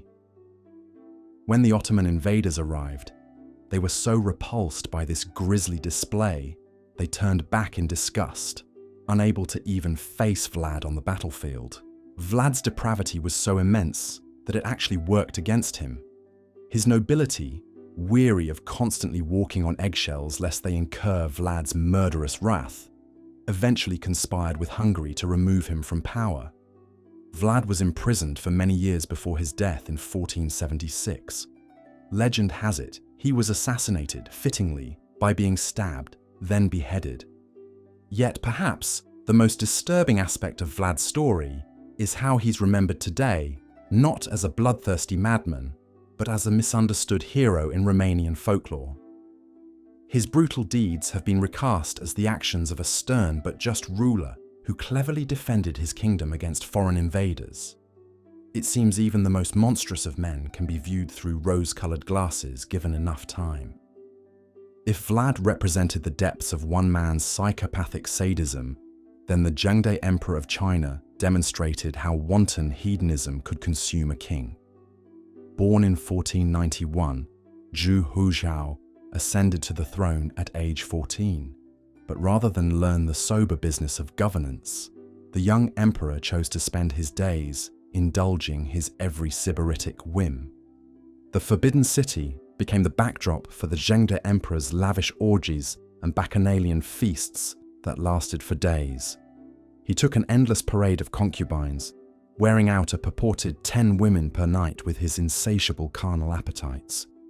He became a heavy drinker, quaffing wine by the barrel, and an opium addict, to the point where court officials complained of his incoherent mumblings. But mere hedonism wasn't enough for the Zhengde Emperor. He began to indulge his most reckless, destructive impulses. He would race horses wildly through the Forbidden City, trampling hapless servants. He became obsessed with fire, gleefully torching entire palaces for fun, to the horror of his court. He once even set a massive blaze that burned down an entire city district, leaving thousands homeless.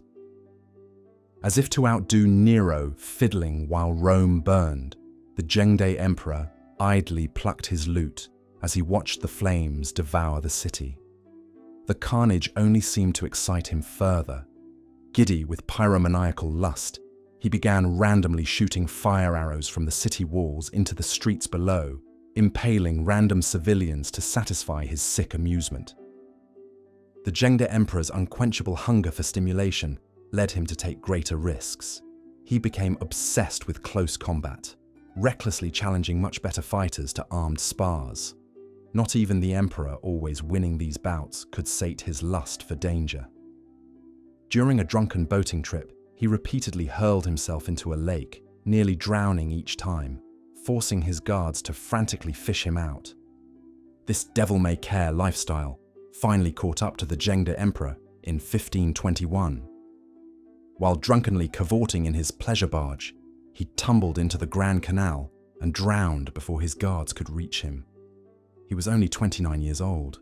His 16-year reign had been marked by not a single significant political achievement, just a long string of self-indulgent destruction. The Zhengde Emperor left his kingdom in disarray, an empty treasury, and a once grand capital still smouldering from his maniacal antics. So what is it that compels kings to such depths of madness and depravity? Is it the corrosive influence of unchecked power that rots the soul? A genetic predisposition to insanity after generations of inbreeding? Or do the stresses of rule simply snap the minds of weaker men? Perhaps the real question is not how these kings went mad, but why so many others didn't. The sad truth is that for much of human history, the whims of unstable rulers were simply a fact of life for the downtrodden masses with no recourse. A king's subjects had little choice but to endure, flee, or plot treachery if they hoped to unseat a deranged despot. The dread of knowing each dawn could bring fresh horrors on a monarch's cruel caprice was a heavy emotional tax extracted from the populace. So while the misrule of maniacs like Vlad the Impaler and the Zhengde Emperor may seem a distant chapter in our history books, we would do well to remember the grim lessons they impart. Unchecked power is a recipe for tyranny. Leaders who demand absolute control will be absolutely corrupted, and the suffering inflicted by the cruel, crazy kings of old should make us all the more committed to building a world with robust checks against would-be autocrats, no matter how enlightened they may seem. But perhaps we need not judge these deranged rulers too harshly. While their vile acts can never be excused, we can strive to understand the crushing weight of wearing a crown. To live each day knowing your every rash impulse can become the inalterable law of the land. To see even your most trusted aides scheming behind your back for a slice of your power. to hear the incessant din of war drums beating at your border? Is it any wonder that some kings cracked under the immense pressure of sovereignty? In the loneliness of absolute power, cut off from the grounding ties of ordinary life, the mind of a monarch could wander down some twisted paths. Paths paved by the severed heads of enemies, lit by the fires of burning temples, echoing with the anguished moans of imprisoned children.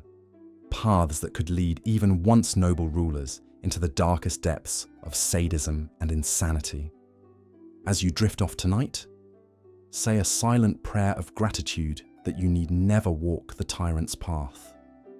Let the lurid tales of butchery by Vlad the Impaler or the crazed concubine orgies of the Zhengde Emperor slowly recede into the safe fog of history.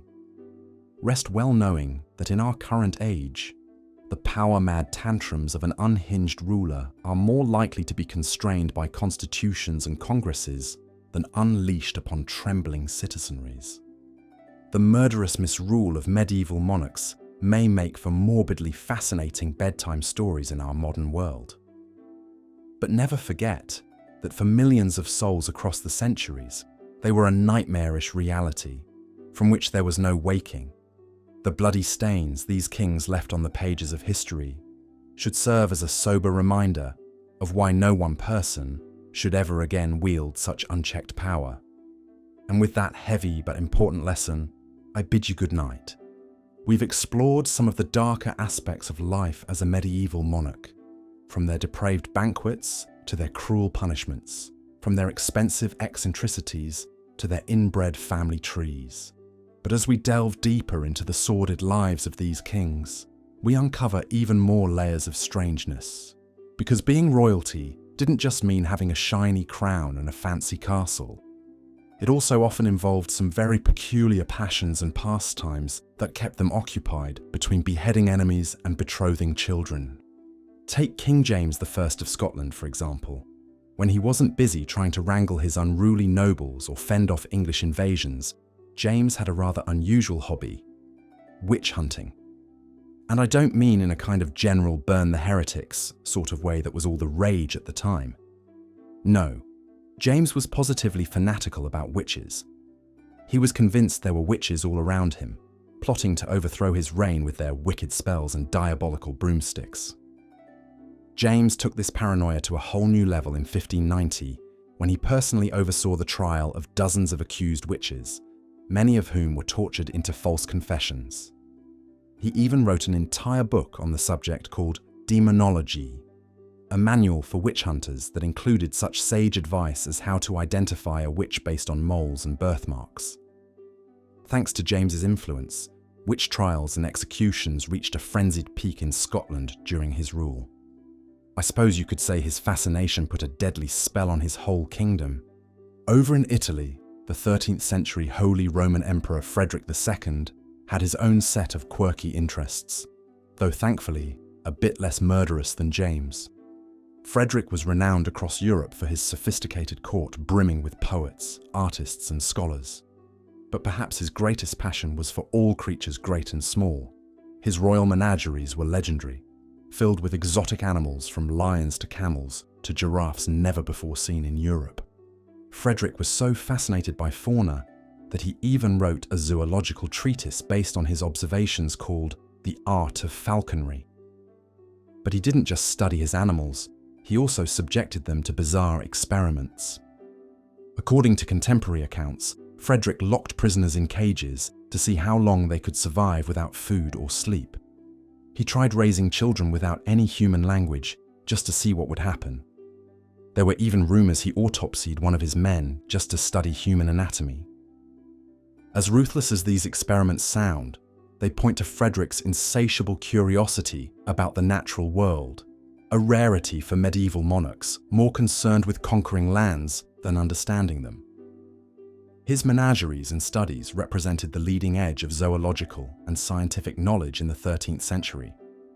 They were a microcosm of his eclectic, inquisitive spirit, even if his methods were a tad unethical by today's standards. But perhaps no king embodied the adage, "Absolute power corrupts absolutely," quite like the 15th century Transylvanian ruler Vlad the Impaler. Infamous as the inspiration for Dracula, Vlad's reign was drenched in blood and defined by his pathological cruelty. Impalement was his signature method of execution and intimidation. At a time when such brutality was par for the course, Vlad stood out for the sheer scale and relish with which he impaled his victims. As many as 20,000, by some estimates, planted on spikes in concentric circles around his capital. Even Vlad's allies were unnerved. One account by the papal legate to Transylvania described forests of impaled corpses stretching for miles, with Vlad languidly dining amidst the carnage. But his barbarism belied a shrewd military mind. Vlad knew the gory display would deter his Ottoman enemies, who greatly feared impalement in the afterlife. So he fought psychological warfare through horror, a Transylvanian heart of darkness beating back the Turks. The trail of bodies Vlad left behind is almost incomprehensible, a testament to the unfettered sadism of a medieval tyrant. Disturbingly, later Romanian nationalists would recast Vlad as a grim folk hero, focusing on his fierce independence in resisting Ottoman invasion. Never mind the unprecedented cruelties inflicted on his own people to maintain his iron grip on power.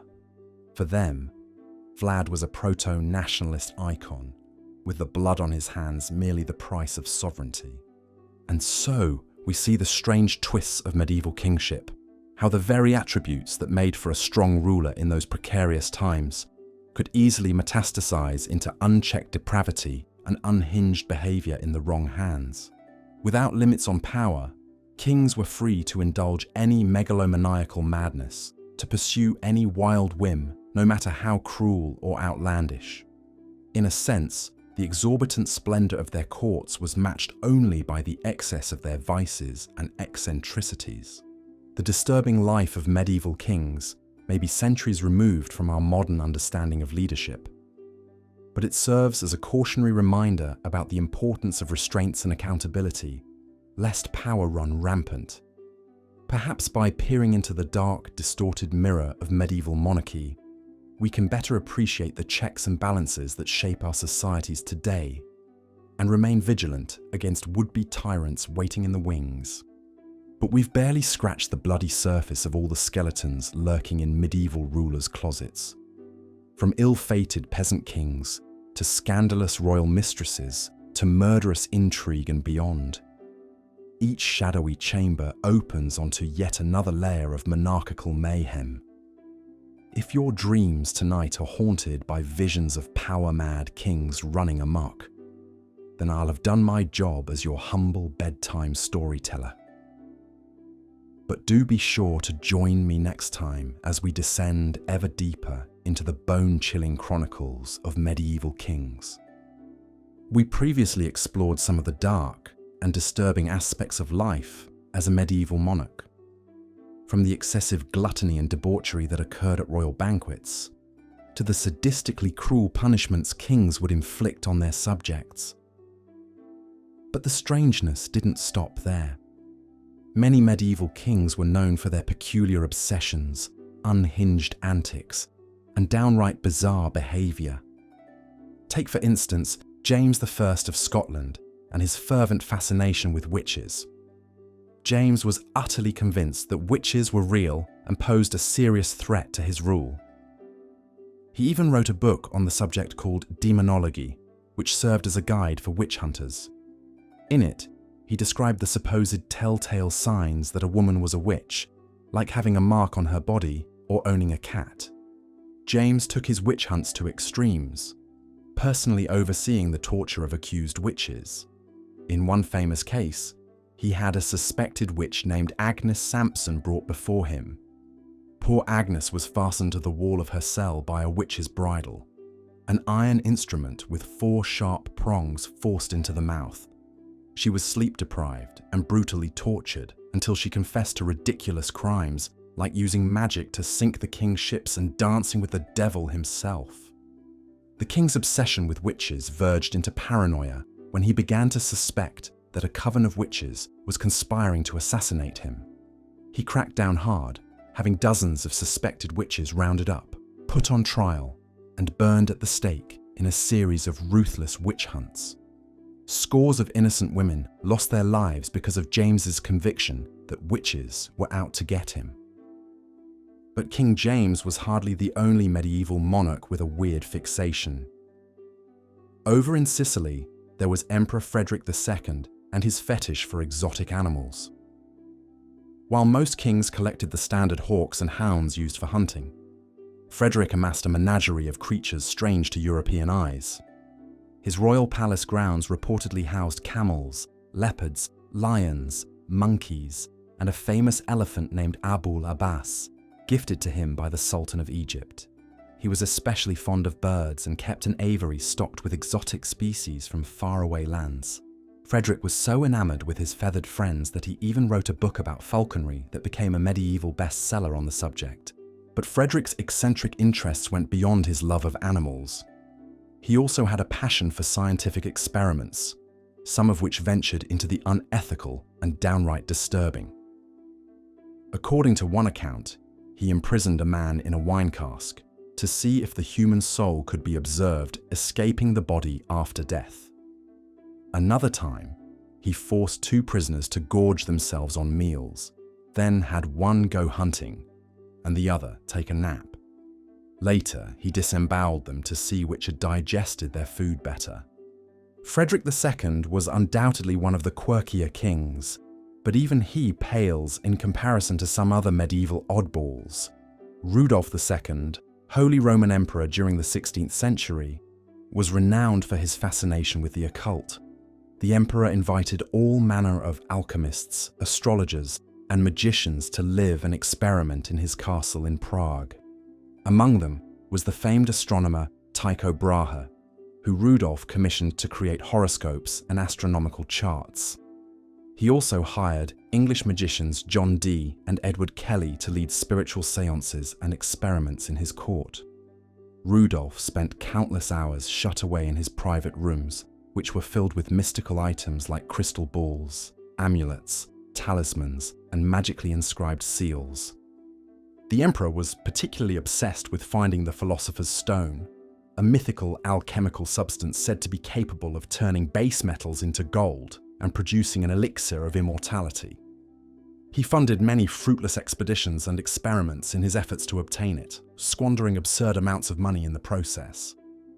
Rudolph's fascination with the arcane wasn't just a harmless personal interest. It ended up majorly backfiring. His preoccupation with magic and the occult caused him to neglect his actual duties as ruler. He became increasingly paranoid and reclusive, rarely appearing in public and avoiding contact with his own royal court. Meanwhile, tensions were reaching a breaking point between Catholics and Protestants in his kingdom, and the Turkish army was encroaching threateningly on Hungary. But rather than address these pressing issues, Rudolf remained holed up in his castle, chasing the delusions of alchemy.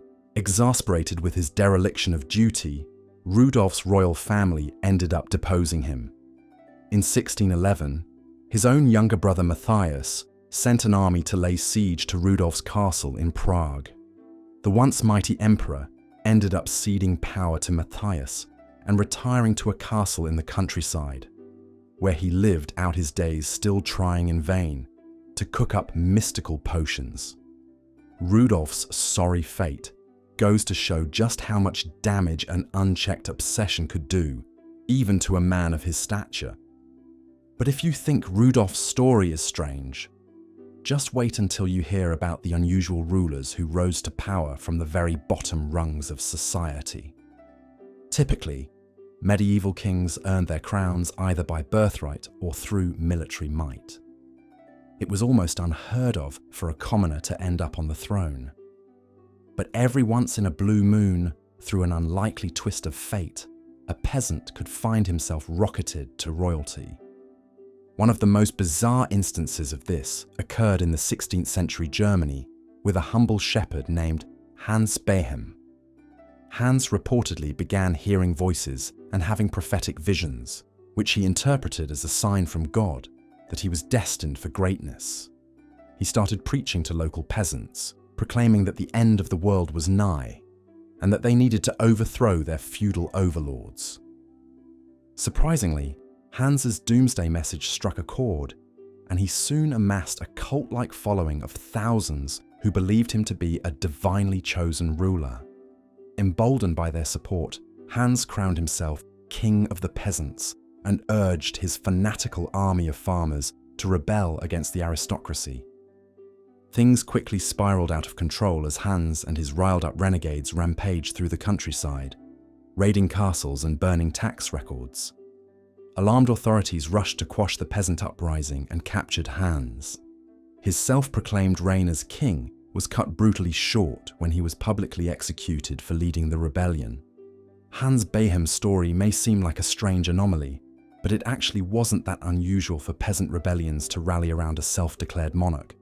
In fact, a similar incident occurred a century prior in England when a peasant named Jack Cade crowned himself King of the Poor and led a march on London. Like Hans, Jack was a popular man of the people whose anti-establishment message resonated with the downtrodden masses. He railed against government corruption and promised reforms to help the poor if they would help him claim the throne from Henry VI. At the height of his power, Jack had a peasant army several thousand strong that managed to capture London and execute a couple of government officials. However, Jack's reign as a rebel king was also exceedingly brief. After holding London for just 2 days, Jack's army crumbled when they failed to capture the Tower of London. The rebellion fell apart and Jack went into hiding, but he was swiftly caught and gruesomely executed. His head was displayed on a pike in front of cheering crowds as a warning to other would-be peasant kings. As these grim examples show us, even the most outlandish attempts to seize royal power usually ended poorly for peasant pretenders to the throne. The medieval class structure was so rigid and ingrained that it was nearly impossible for a commoner to break into the upper echelons, even with an army behind him. These doomed efforts by Hans Behem, Jack Cade, and others like them serve as a stark reminder of just how stratified and insurmountable the social hierarchy of the Middle Ages truly was.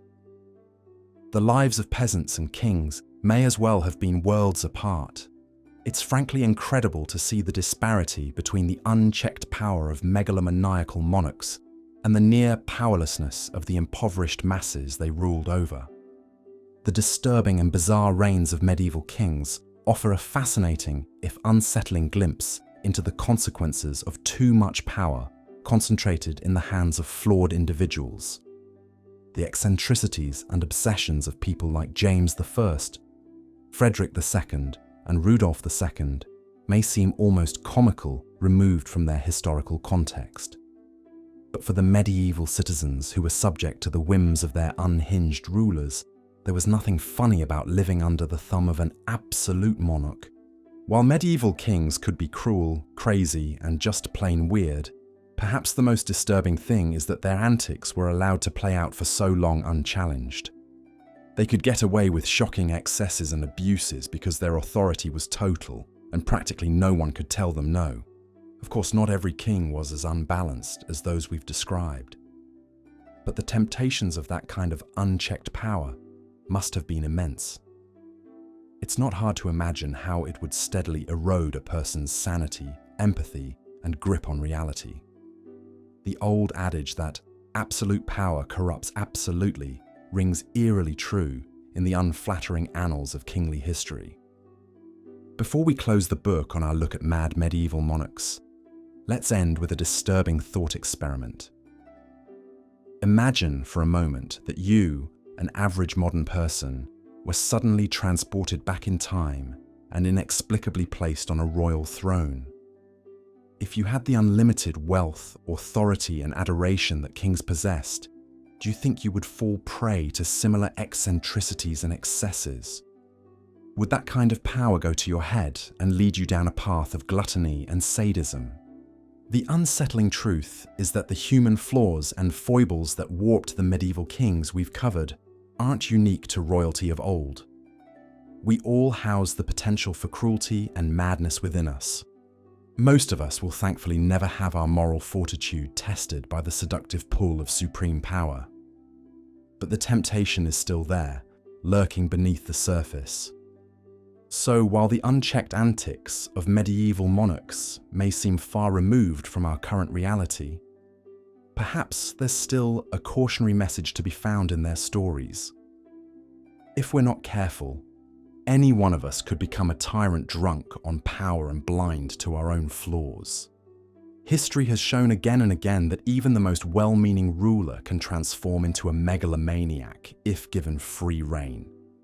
As we close out this tour through the dark side of medieval kingship, let us take a moment to be thankful for the checks and balances in place today that prevent our modern leaders from running too wildly amok.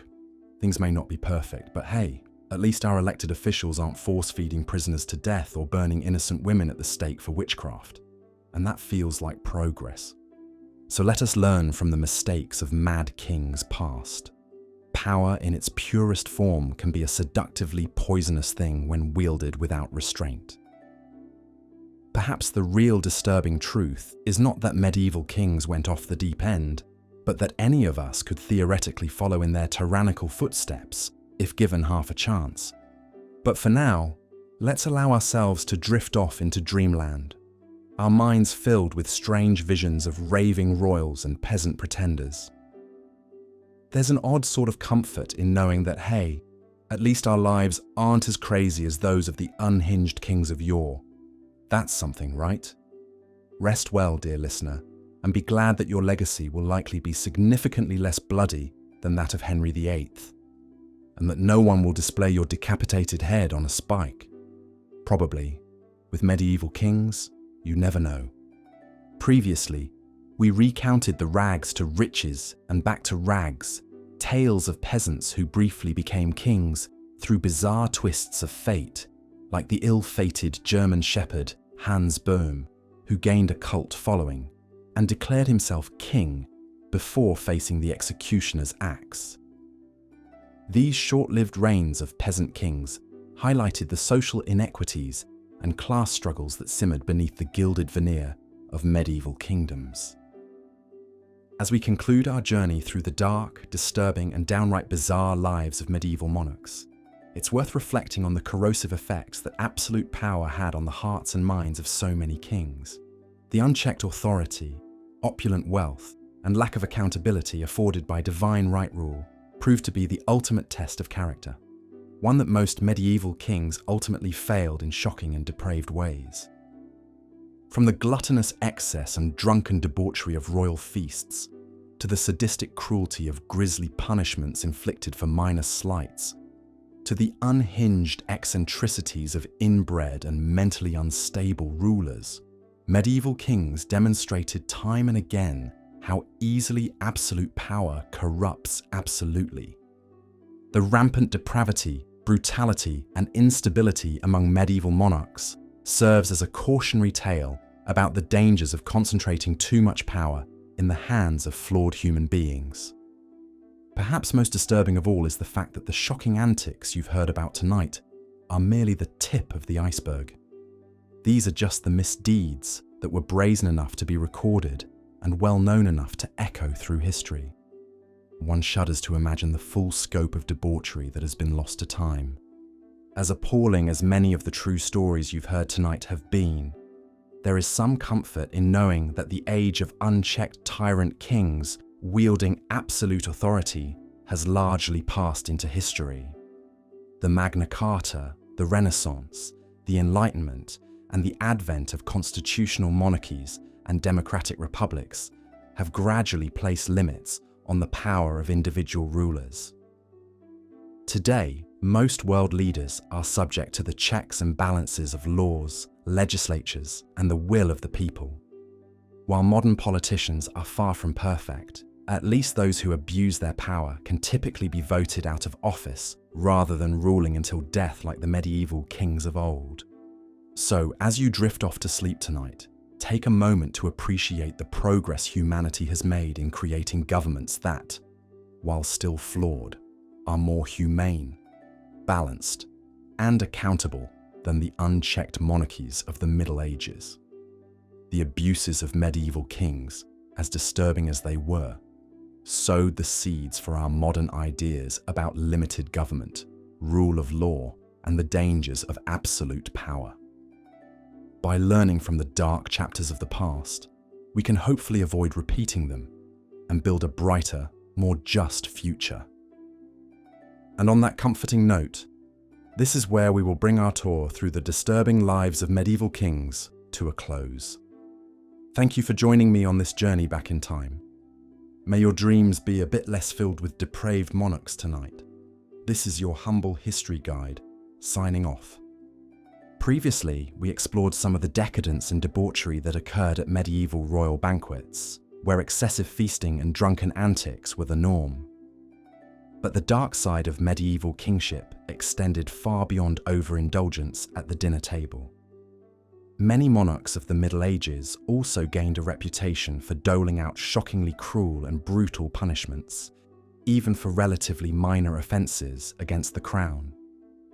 In an age where the power of kings was absolute and there were few checks on their authority, medieval rulers had free rein to inflict whatever sadistic tortures and grisly execution methods they dreamed up. Flogging, branding, and maiming were commonplace for crimes like thievery or poaching the king's deer. Even more gruesome was the fate of those convicted of treason or plotting against the monarch. The unlucky condemned would face nightmarish ends like being hung, drawn, and quartered, a hideously agonizing process where the victim was dragged through the streets, hanged within an inch of their life, disemboweled, and hacked into 4 pieces. Such was the fate of many during the turbulent reign of England's King Edward II in the early 1300s.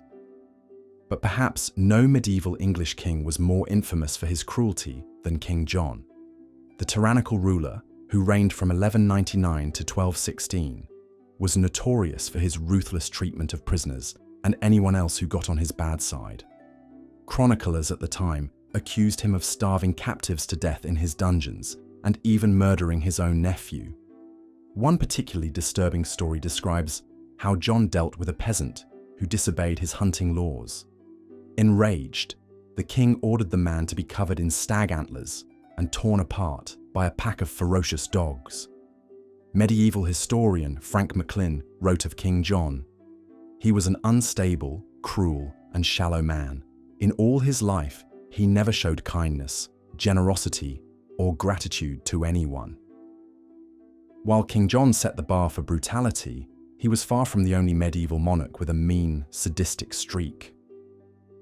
Roughly 200 years later, the English crown would pass to yet another king with a reputation for capriciousness and cruelty, along with some very peculiar personal habits. When Henry VIII ascended the throne in 1509, he was just 17 years old.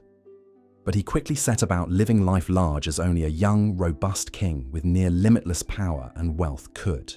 He threw lavish banquets, jousting tournaments and festivities at his opulent court, all while eating and drinking to wild excess.